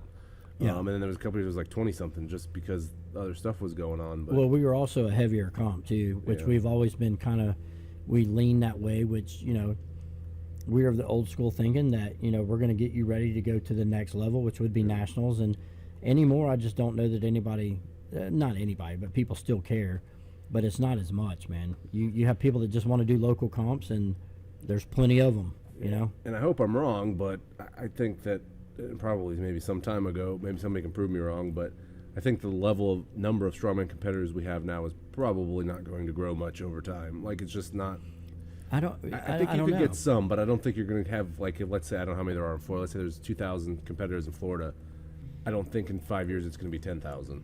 You know what I mean? Like, so you think it'll just cycle through? because its popularity came from when the World's Strongest Man was the Phil Kazmaier days back on TV and everybody watched Right. it. Although it's still on TV, it's not on ESPN, so many weeks a year like it used to be. And we used to see all the reruns and stuff like that. Right. So, I don't know. Maybe I'm wrong. Hope I'm wrong. But it's just, Strongman's so old now and been around so long, that... I think it will grow, but something's going to have to change. Like, because I'll tell you what I see a lot of now is you have a lot of, like, for lack of a better term, like soccer mom and soccer dads that are trying this, which I think is fine. You know what I mean? But how much is that person going to do? How long are they going to stay in this? 1 or 2 years, 1 or 2 shows. You know what I mean? We used to grab a lot, of ex-college athletes that still wanted to do something because Right. it was before CrossFit and stuff, so they would come and do strongman. Right. Because it was still athletic, but also still using strength. But now, unfortunately, but now you have things like CrossFit and these Spartan races and all these other things that they can channel those energies into. A lot more avenues now, for sure. Right, and then they're bigger. Like, you go and do these, Savage races like I did. I don't know if I mentioned. Disgusting. Yeah, and, I mean, there's a couple thousand people doing that because it's Right. easy. It's not easy, but anybody can do it. Right. It's more You could- accessible. You can walk it if you want to. You don't have to run Right. it. If you can't do an obstacle, you walk around it. Right, sure. Yeah. And it's fun. The stuff you can do is fun, but Well, that's the other thing that's definitely changed in the sport as well is the fact that it probably is more accessible than what it used to be. Because, like we talked about, there were no camps. The shit didn't exist, Yeah. And if it was far and few between. Like, I remember, just like you, if we went to the very few camps that existed, we drove Over an hour, Yeah. one way, an hour and a half, and we might do that 3 or 4 days a week and thought nothing of it because that's just what you did. Yeah. And so now there's a lot more accessibility to it, but at the same time, does that water the sport down at the same time? You know what I mean? Well, Like, I use the example of like the first responder games that Mm-hmm. you know how big the powerlifting in that used to be, but like a newer generation almost doesn't want to put forth the effort. Like I hate to sound like the old guy on that, but Right. like I would go to the guys in my department and be like, "Hey, you guys want to do this?" And they're like, "No, I just didn't want to." And the numbers drop off. It's almost like they don't want to commit Right. to it to a certain degree. So like I said, I do think, like you said, there's a lot of newbie people. It's, oh, that looks like fun. They go do a strongman, but are they going to be the ones that commit long term? Are they doing one Years. and now they say, "Hey, I was a strongman. That was cool." Yeah. You know, like Well, I can attest to the powerlifting at the police games. I mean, there was 2 platforms, yeah. 3 flights, both platforms, all day, and that lasted for years. I think it was just like that every year I went in And the late this- 80s and 90s. This year the whole thing's canceled. Yeah, So, 0, zero people down are to 0. competing. I think that's like, And that was full power back then, by the yeah, way. I remember that. That was full power back then, and now it's just push pull. Some of us maybe just culture too, where I can remember being younger and going to the beach and people were jacked and that was kind of normal. And Even it's just, WWE, they used to be monsters. Yes. And that's the whole steroid thing that they all kind of kicked out of. But Well, that's what I wanted to see. that's what I want to see too. Like you should have to. yeah, yeah. Should you walk in the locker There should be room, no Yes. testing. It should be mandatory. We're sick Like, of this. drop trowel? I want to here's see your the freak shot. guy. You know? Absolutely, Yeah. and that's true to this day. I'm not gonna turn on wrestling and watch a 160 They all look pound tiny dude. now. Yeah, they all I look. turned it on the other day and it was just like, wow, these people all look so small. Like, Yeah, they used to just be savages on there. Yeah, it's like, what's fun in this? Changing of the guard. Yeah. Yeah, it just seems like everything has changed, and I don't know. I mean, time will tell where this is going, what the sport's going to do, and like I said, I would love to bring our comp back, but I just don't know when. If we do bring it back, ladies and gentlemen, it's going to be freaking awesome. It'll be awesome, and you better sign up, And you'll get fit. and you will get a shirt. Because I would say at this point in my life, and I don't want to come out of my pocket, but even if I had to, at the end of the day, I was like, man, we just didn't get sponsorships and signups. Like, we're going to have nice stuff. Like, I'm Sure. not going to, if I had to come out of my own pocket to get better trophies, that's what I'm going to do. But we always did okay with sponsors because we didn't ask for crazy. I was looking for volume. You know what I mean? Like, and like when we did it, downtown that one time where we had Fun Bike down there and all those guys, and it was just awesome, man. We had $1 million tour bus sitting there, and it just was cool as hell to be a part of that. You passed a lot of it on to the athletes. Maybe they gave us a couple $100, but they also gave the athletes stuff Yeah. or extra shirts or people doing massages or Right. giving free food or providing breakfast or It just made it better for the athlete and the experience all the way around, and a lot of that is definitely gone. I can tell you that right now. And even as a vendor for us, it's hard. It's hard to go to some of these comps and you're supporting the sport. I'm around the sport, and it's our whole weekend as well when we show up. And some weekends we're coming out of pocket to do that. You know what I mean? Just to support some of these shows, which it makes it hard. And I've talked about it before. In the long run, just people aren't going to do that. If there's no return at all, or even if you're not breaking even, forget about it. Like, who in their right mind is going to do that year after year? They're not. Yeah. That was a good thing about the Lakeland contest is we were right downtown, which if you're not familiar with the area, it doesn't make as much sense. But there's a whole bunch of restaurants now. It's grown a lot actually since then. There's even more. Oh, for sure. Bars, restaurants. Bars and restaurants, so they could locally advertise because all those people who were spectating were eating at the restaurants all day long too. So there was a return for them because they saw their business volume go up for the day. So just depending on where you're putting it too. Remember when it was at Fun Bike Center, Right. all those businesses were open, and they Sure. and there they had nowhere else to go to eat besides those businesses. Right, So, yeah.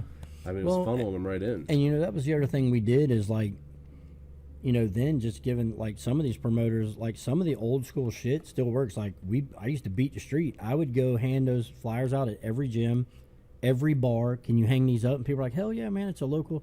I would make sure I'd be smart about it and not have like a competing gym on the thing. It was just, hey, this is a strongman comp, and Right. people would hang it up at, I didn't care where it was, bars, clubs, those are the people that want to come watch it anyway. I think one year Papa John's put them on the pizza boxes when they delivered. Yeah, they did. They were giving out flyers for it, which was awesome. I mean, that made a huge difference.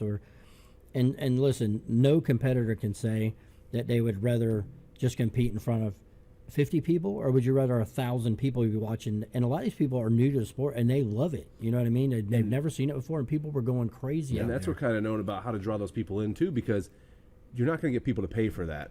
That's why Right. the downtown thing was good, because it was open air and it was free. free, right? So if you want a big crowd, and you think that you can charge admission somewhere forget about it. Because I mean, it's you're only going to get family members if you're doing somewhere where you're charging admission. 100%. That's all you're getting. And you know who that sucks for? The sponsor that's trying to get recognition. Right. That's why it was so good for our sponsors back then, because you remember Fun Bike would bring like bikes and set up. So they were literally making contacts. If they got 2 sales out of that for whatever they put in it, well worth it, and maybe like a lifetime customer. You know what I mean? Yeah. So just getting people, it's got to get back to that at some point. If you're going to, get people that are going to return, that keep returning. Like when we did car deadlifts, we had people, the car dealerships would come out and, donate the cars for us to do it with. And who knows what they got out of that? I don't know, but, we weren't charging them $1,000 to find out either. You know what I mean? And that's the biggest thing is, people are willing to gamble with it, but not a lot. Especially now, some of these local cards. I mean, they could throw you $400 or $500 and not even blink about it. You know what I mean? Like, you just got to do the work. Yeah. You know what I mean? And that's the one thing that I know that we did is I would beat the streets, and I didn't care who it was. We would get out, and some guys are still doing that. I just don't know that the return that they're putting in is correct. You know what I mean? Like if they're trying to put all the money in their pocket, the competitors are going to know it right away. Especially when you get a little 50-cent hammer from Amazon as a trophy. It's like, dude, embarrassing. It's also a screwdriver. It is. It does double as a screwdriver, And or a shank, if you will. And for the If you love go to of prison. God, please test your stuff out. That was the closest I ever got because of how poorly designed the event was to actually getting hurt during an event. Not because of the actual event, but because the way it was set up. Wasn't that almost, the hanging? It almost pulled me right off the platform. Yeah, I remember that was very sketchy. Yes. Yeah, there was some really dangerous stuff in that But- meet because they didn't try any of it before they did it. I do remember this. You And had people sitting in the. They were Somebody counting- luckily behind me sat down on the thing to keep me from falling off from 6 feet in the air. Yeah. I mean, to me, it would have added to my excitement as a spectator Right, no, and a yeah. vendor. I mean, that would have It been was a pretty cool for Hercules me. hold where it wasn't gradually the thing came out, it snapped It your snapped arms you. out. Yeah. I like that. It was. I thought the it was worst cool. run. Well, they had the thing I've people ever- sitting in the baskets that were. Yeah. different weights. Yes. Like Yeah. it was, they tried to do human weighted yoke, and they didn't even. You could tell they didn't try it beforehand. They were trying to like screw wheel hubs to the thing, and I it didn't was. see the problem with any of this. And there weren't even see that many no issue people here. competing. Like, and the barrel holds were so light that like people were doing it for 5 and 6 minutes at I a remember, time. yes. I think I won because I went past the next person. I held it for like 4.5 I do minutes. remember this. And it Yes. was like, what are we doing? Like, this is not a thing. Like, Weech was smoking cigarettes doing yeah. it. And I don't even normally do that, you know. I made an origami duck. It didn't even make sense. Yeah. I watched a YouTube video while I'm holding the thing. Yeah. It's really cool. I still have the duck, but it's worth more than the trophy. Took a True. nap. True. I And it's mean, not to talk crap on people, but if you're going to do something, do it right and just think Yeah. it through for make sure. it nice. And the thing about it is, there's enough people that's done this in the sport now. Is call somebody up and ask them a question. I'd be willing to bet most people will talk to you, and if you need help, ask for it. You know, I'm not going to offer help if you don't need it. I might call you and be like, dude, I don't need your help, whatever. But if you ask me to judge or whatever, sure, Yeah. I'll come help or whatever. You know what I mean? But I don't know. Like people are just, I think they're. Well, like Some- you say, they do one show, and then they think they know it all, and then they go ahead and try to. And they don't get real feedback. They're afraid to get or like what they'll get is they'll get all the new people that don't know any better. Like, That's exactly this was right. fun because they're excited because they competed in Sure. a strongman show. You don't know what a real efficient Right. strongman looks like, and there's been a lot of laziness in the sport, even as far as scoring. That one comp you did where it was a 2-day comp, and, Oh, yeah, that was and Oh, they were man. I remember that. Yeah. they were just gonna wipe the scores up they were- Wipe completely out for day two. one. Yeah, day 2 was going to start over at 0. and I'm Because there were a like, few of us that were so far ahead that they were like, well, then you're just not going to try tomorrow. I'm like, well, that's, I'm not coming back tomorrow if you get rid of the scores. and if I'm that much better than people, then that's good for me. Right, I remember like my bicep was pretty sore, and I was like, if you had told me the scores weren't going to count after today, Yeah, but it done nothing. I would have done something differently. Like you don't change stuff like that halfway through the show. That's what I'm saying. Like with it, it's not just about having stuff like you said. It's about knowing how to run it so that it's successful for the athlete, and knowing. I've never been to a strongman competition where something didn't change from what the rules Right. were, but like minor things, not complete events, or like you gotta have the stuff in order, like. They're racing points. Yeah, or you're going to erase the score. That sometimes scores will be reordered because competitors have a cut line, Right. but you don't put everybody at 0. Right. Why did I? I'll just show up on the second day then, and I'll be good to go. Yeah. They're Zero. like, well, you guys aren't going to compete hard. I'm like, I'm still going to come out here and do stuff. Yeah. But like, yeah, maybe I don't go for the very last rep that I don't need. You kind of earned it from day one. And not to mention, I've done comps where I didn't have to do the last event. You still do it. Why I still do it. Why should I be penalized for that if I decide not to? If I'm that far The ahead? last one I did, I didn't have to do a single rep, but I still wanted to win the event, so I just kept Right. going until the other guy couldn't go no more. Yeah. Which was, Yeah, drive the nail in at that point. but But yeah, I mean, I'm hoping that we can get back to where we could, compete. And at some point, maybe we just have to throw a date out there, even if it's not sanctioned. I don't know that. I'm not saying it's going to be that way, but we have a lot more equipment now. That like back then we had to beg, borrow, and steal for to sure. get equipment, and now we have enough here to be able to put a really good. I still have everything from Atlas stones to yokes to yeah, I think we could do. And we know enough people around that we could borrow stuff if we needed it. And we Yeah. have, like I said, one or They two borrow from quality us, lanes. so- Yeah, you have one or two quality lanes that are running sufficiently. You can run it faster than 4 lanes that are disjointed and take an hour to set everything up. And honestly, I tend to just I love the traditional strongman stuff. I will never get away from that. Like I love to see heavy yoke and heavy log, heavy overhead and farmers and the stuff that's been around forever. No need to reinvent the wheel. If you're going to do weird stuff, you should really know. Know what you're doing It and be needs- really experienced. It needs to be very tested, and you need to know efficiently how. A lot of the stuff too, they'll do some cool stuff, and they don't really efficiently know how to reset it, or maybe it's something they can't efficiently reset. So now you're taking an event, and it's taking 2 hours to do. It's like, bro, you got people getting cold as hell. You know what I mean? It's like And that's like, balancing it. Not everything can be max reps in a minute because Sure. that means everybody's going a minute. So right, yeah. maybe 1 or 2 of those, and then something that That's most people are timed. going to do in 10, 15, 20, 30 Yeah, seconds. have a yoke run after it, and then that'll keep it kind of cruising along. And that's the other thing for spectators too. When you don't have an announcer that can tell what all 4 lanes are doing, Yes, the crowd, if it's just passerby type crowd, like the one in Clearwater we just did, that's a great location because you're going to get passerbyers. right. But if they don't just look around, they can't tell what's going on. They're like, oh, this is cool. Let's go somewhere else. Yeah, something has to engage them in, and Because they don't care. They don't know the difference between Brian Shaw No. and Joe Blow, first-time competitor. They just see something big and heavy, and they think Right. it's all the same.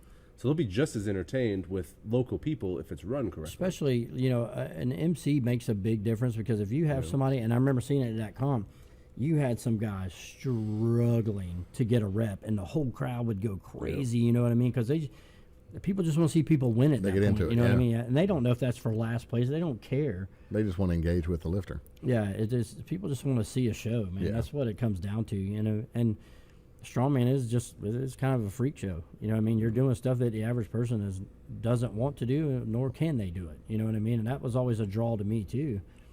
Is you're doing some brutal stuff. Not that maybe no one cares at the end of the day, but I did. I thought it was cool. Yeah.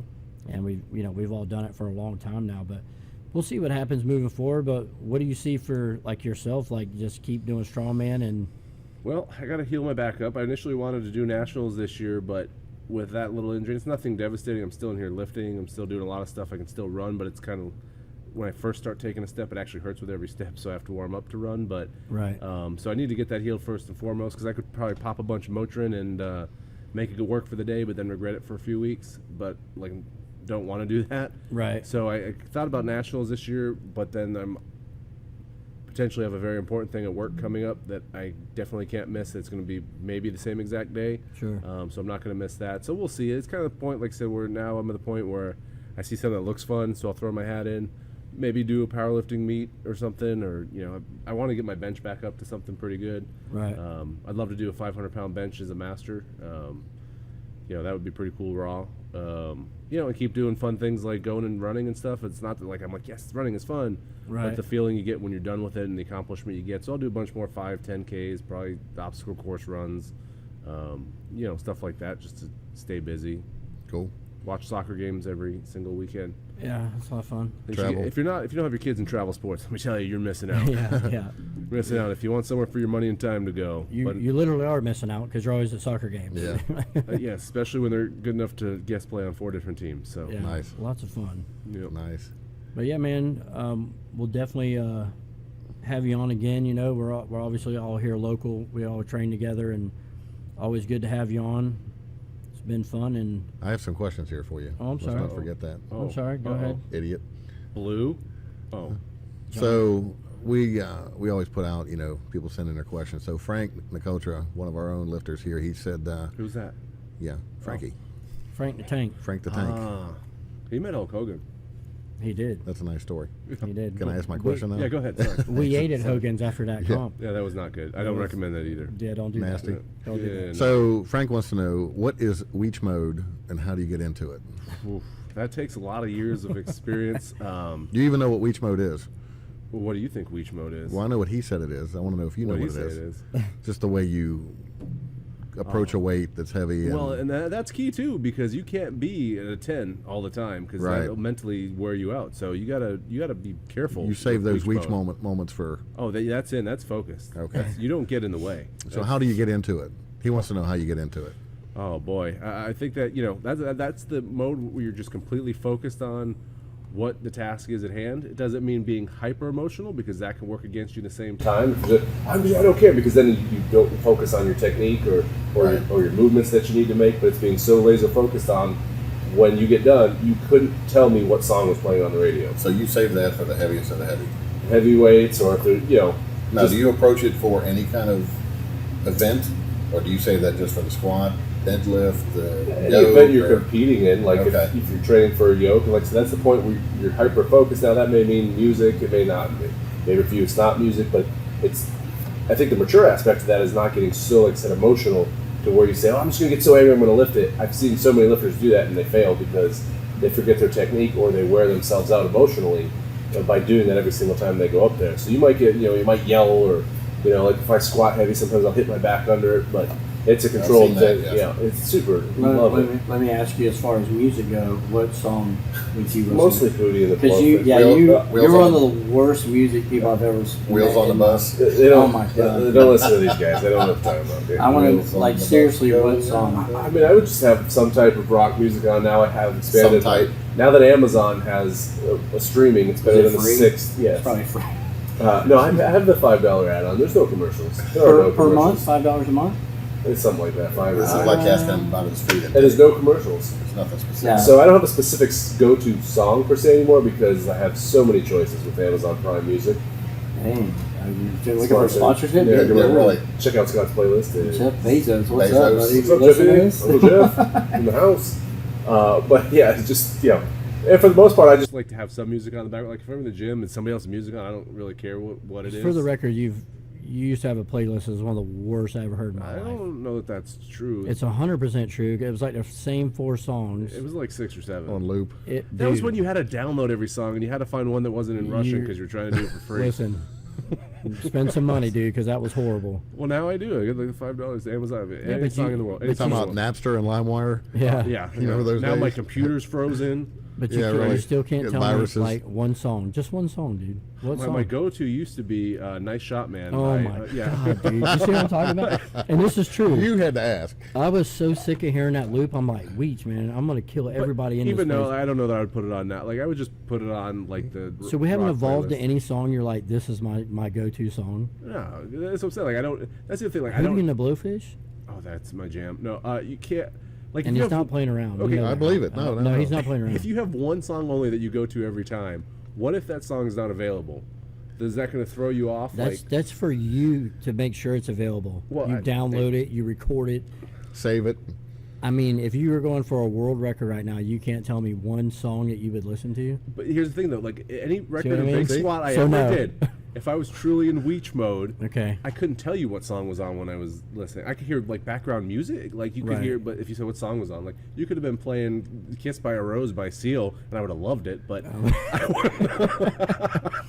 But I wouldn't. Know. Like you would have been like you would just listen to the Spice Girls, and I'd be like, You ever seen the Really? cartoons where it shows like what's going on in the brain? It's just like a wheel barely "It is." squeaking. Yes. That's I Weech. just grab something, Like and I the throw bad, it back. Like the bad wheel on the shopping Yeah, cart. like- yeah, shopping cart. that's it. That's Weech mode summed up stuff's for going you. So Weech mode is just a very intense focus It's an on intense the task focus. at hand. Task-oriented, focused, but not to an extreme that you can't focus on the way it should be done. Right, right. Okay, I'm with you. You know, So but- it's a reserved, intense And like I focus. said, it's reserved. Like I've seen people come in, it's exhausting. Like even at a meet, like every warm up, every rep, they're like, "Yeah, I got to Screaming. Like I'm like, I can't. Like because I'm very Headbutt composed. the bar. My dad like used to always be like, "Are you ready? You ready?" And I'm like, "Yeah, I'm ready." And I'd just be sitting there like calm, and he'd be like, "Come on, come on." And I'm like, "This is me ready." Like you know, Yeah. Yeah, that's- you were usually pretty calm in the gym for most lifts, like very very calm. But I've seen you go ape shit at comps too, though. So. Well, yeah, and I would get like not so much anymore, but like in powerlifting meets in my early days, I would get so anxious I would like throw up before every meet, like, and it's not really good because you're dehydrating yourself and all that stuff. But so I've kind of gotten over that, but just the anxiety of it would like you throw up, and but all right, now it's not like I remember going to the back door before my first squat, and I call my name and I'm like, I walk out the back door, throw up, go squat the weight, like, you know, it's just that's the way it was. So Sean Fenley once again has sent in some questions for you. So Sean wants to know, what events make up your ideal comp? Ooh, I would say I like a yoke, fairly straightforward, 50 to 100 feet, whatever. Heavy? Heavy. Oh, yeah. Weech mode. I like 2 press events in a meet just because it's not say that should be the gold standard, but it's what I like. Okay. So like maybe any 2 presses really, like a yoke. Not a yoke. No, not a yoke. Yoke press? No, that's the worst. Are you talking about like in a medley or just 2 different events? 2 different events. Like it could be a medley too. Could be an axle. Could be a log. Could be a circus dumbbell. Yep, dumbbell, log, could be axle. Haven't done a ton of block stuff, but we've done a little bit of it. But any of those 3 things I've always been good at. Okay. I would like that. Even a deadlift now. I used to struggle with the car deadlift when I first started because, like I said, it wasn't as readily available, and the technique escaped to me. So I would like a deadlift, any bar, any height, and Atlas stones. I think I was always good at Atlas stones. Always a classic. Yeah, whether it's over the bar or a lot of traditional stuff, basically. Yeah, I mean, I like that. It's easy to train for. And some of the stuff is fun. Medleys are fun. I hate doing them. It's funny because I like to do cardio in terms of running and stuff and challenge myself, but I've just never liked. I'm not saying there's anything wrong with them, but I'm not like a huge. Let's go carry a sandbag, then a sandbag, then go back, pull a chain. Right. There's a place cardio. for it. It's just not what I prefer Gotcha. to do. So yeah. Cool. I'm going to combine the next 2 questions. Sean wants to know, what is the best and worst comp you've ever done? Best and worst. And he didn't specify powerlifting or strongman or whatever. So just in your. So in terms of preference, like. So what's the best competition you've ever performed in? Whether it's powerlifting or strongman. As far as powerlifting goes, too, I'd say the Raw Uni meets were pretty good because they had a very high profile, a lot of attention, a lot of huge name lifters came and did them. Strongman's tough because there's different elements of every one of them. I mean, my most memorable was probably when I won my pro card. If it was just one particular event, I did what they used to call the Liberty Classic. That was in Philadelphia. I didn't do too well overall. It was actually Brian Shaw competed in it. And the only event he didn't win out of the whole weekend, this guy won. So if the event ended after the first event, I was your winner. What was the event? I won the log press in it, and then but it was cool because it was like I think it was 3 nights or 3 different venues. You started one night at this nightclub thing. The next one was on the street of Philadelphia. It was part of the 4th of July celebration. So the streets were shut down. What was that promoter's name? He's in jail now. I think no, he's not. No, I'm thinking the other guy. It was Al Thompson. I don't know what happened to him. Because I he remember used to fight with IFSA. Yes, they had issues they with hated each other. I don't know what happened to him, but it was a cool show. So downtown Philly, streets are closed, thousands of people, and then at night they took you to Trenton, which is an awful place. Sorry, but it was their 4th of July minor league baseball game, so the stadium was packed. There were 10,000 people there. The game ended. It was kind of cool. We had like our own locker room and everything and food, and then they set up Atlas stones along the first and third base line. That was the last event. So you went in front of these 10,000 people because they all stayed because they were waiting for the fireworks show right after. So you went and you did the series of stones, and then when we all got done, we're on the field. There was all these fireworks and stuff. So, so that was probably the most like single event part that was the best. Worst show I ever had, probably. It was a fun show, but what I think was the first pro nationals I did in West Virginia. I don't think I did very well. I did well in like the log, but that was another one where like it was one of the, I think it was the first time I ever did a car deadlift, so the technique wise wasn't there, and I did really piss poor at that. So that was kind of it was really weird. That was the most redneck thing I've ever been. There was like midget wrestling and like people like like a typical Friday night to me. So it was great, except for my performance in the strongman competition. So that's probably like the worst one. Like if I could do it over again, right? Just because now technically I feel like I would have done so much better now Right. than Okay. so. What is your favorite lift? Either a yoke or a log press. Okay. I like both the same, probably. They both kind of fit naturally. The yoke, I think, because of my build being a little bit shorter but wider hip base, has always been like a good event for me. It's always been easy to train. And the log press too is always a lot of fun. And you have that signature staggered stance. I don't know why more people don't do it. It's a balance thing. Yeah. No, I mean, it makes sense. But like I say, it seems to be your signature because I really don't think I see No, many you other don't see it a lot at all, for sure. many other people do it. Should. Well, maybe you The should start Weech- pushing the that. Weech stance. The Weech stance. Now, if you're a split jerker, it won't work for you because you can't do both. But Says who? that's true. Okay, then. I do it all the Who time. does say that? Last question. When is your next competition? Which it would have been Would've 2 been days ago. yesterday. 2 days ago. Like I said, I thought about maybe nationals, but I won't just because the work thing is going to be way more important. Of course. If it works out. I don't know though. Like I said, if something pops up, my back feels good, and it looks like a fun show. I'm not really chasing anything anymore. Like, oh, I got to win another national title, or I have to break this record because I know I'm never going to let myself gain the weight to compete as like a heavyweight again because I really don't want to. So it's the weight class game, and so I'll probably never hit all-time highs again. Like I'm never going to probably get close to 900 pounds on the squat again because I'm not going to gain weight to get there. Right. So, the goals change, I guess, because when I first started, I just wanted to lift the most. I didn't care what I weighed. I wanted to lift more weight than anybody else, the most I possibly could, as opposed to now it's more, doing a certain meet that looks like fun and being able to, because I could quit running and do better at strength sports, obviously, Of or I course. could quit strength sports and be better at running. But I just like doing both, and at this point in my life, I don't see the need to pick one over the other. Are you interested in, the whole Masters game, though? Doing like a bunch of Masters comps? I mean, because it is fun, for sure. Yeah, that's what I was going to do Masters this year. Nationals, I thought it'd be fun. And maybe next year I will, see what happens. Or Would you ever get back into Olympic lifting and competing as a master? maybe it's a whole nother podcast, but it's really talking about a dying sport. It's pretty much the definition there. It's maybe won't even be in the Olympics much longer. So, Well, but but I not mean, that I would go to the Olympics. There's I'm some not good saying local that, shows like they And- put on the Pralium in Orlando. What's that guy's name? I can't think off the top of my head. It's that's gotten super political too. That whole world. I used to follow a lot of their stuff on Instagram. And I stopped following it because it's like it's just lift. Like everything in that is political. And when I did compete in one of those and actually qualified for nationals, had a great coach, Rich Lansky, great guy. But if you talk about a group of individuals, when I went to that meet that were more self-absorbed and not good at what they did, it was those people. And I'm not saying that there's people like, I'm a little bit, that's not true. I'm just saying at the meet I went to, At the time, yeah. they came up to me and said, "Oh, you're from powerlifting, you're from strongman. Oh, you don't need to do that anymore. This is an Olympic sport." I'm like, "That's cool," because Yeah. it's been decades Who cares? since a man has won an Olympic gold. They may have this year, but before that, it was a long time. And they qualify based on performance of the team over the year. They get like one person a year to go to the Olympics, Right. like, on the men's side anyway. And it's changed a lot. The weight classes have changed. They only have so many weight classes that go to the Olympics, and so maybe because it is fun, but. That's what I won state championship in high school. Had the state record in clean and jerk at that time. I wouldn't rule it out, but that's so technically different. I actually went and bought a really nice bar a couple years ago that I had in my house for it. But actually, I have a set of Olympic plates that we're actually using to warm up room at the Olympics. So. Dan Camargo was who I was thinking of. He puts on the Pralium in Well, now I can't compete because they're going to hear this and say not that jerk. not that bad. Yeah. I mean, I love it. Keep Bowling in Ybor City. They put on some good ones at Valor Yeah.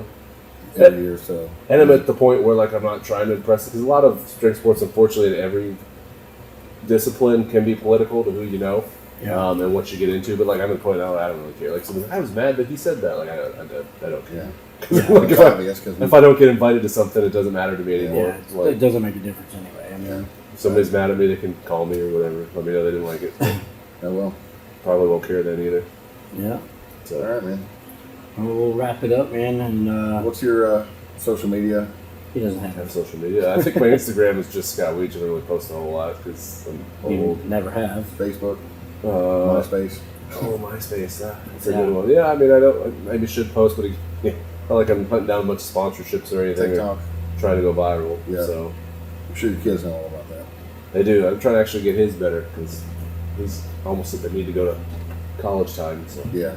Cool. Get out there. So I'd be more focused on getting his probably at this point. But who knows? Maybe we'll do nationals next year. It probably isn't gonna happen this year. I did qualify for it, but like I said, I have very important work things that definitely take precedent over it. And so we'll see. Somebody pops up and it looks like fun. The one at Raymond James looked like fun. I saw a couple of videos. It looked like it was a good time. Wish I got to go, but it was a cool experience. It It was was. definitely cool being on the field. Steve did a great job. yeah. And even like And Will. I did Yeah, Justin's show in Clearwater in February, and that was a fun show. It was really cool on the beach on the really cool location. So that's kind of stuff I look more for the experience at this point. Right. I'm not trying to chase a title necessarily. If something presents itself, that'll be cool. But like going out and competing at Clearwater Beach for the day, that was fun. So Yeah, I was there at that one too. We had a good time out there. But moving forward, man, if anybody else has any questions for us or someone they think we should get on the cast, please reach out to one of us and let us know. And we appreciate everybody listening for sure. I got a lot of positive feedback on the last one that we did Definitely. with Steve and some of these other guys. So we enjoy doing it. And if we can touch on any other subjects, we'll definitely jump on that as well. And please like and subscribe and share and everything else. It's a Gorilla Strength Podcast on YouTube, Spotify, SoundCloud, and iTunes. All now. If you, these cameras are on. absolutely. So, another Gorilla Diesel and JD Penguins. We're out of here. All right. Thanks for watching and listening. We'll see you next time. Goodbye. Bye-bye.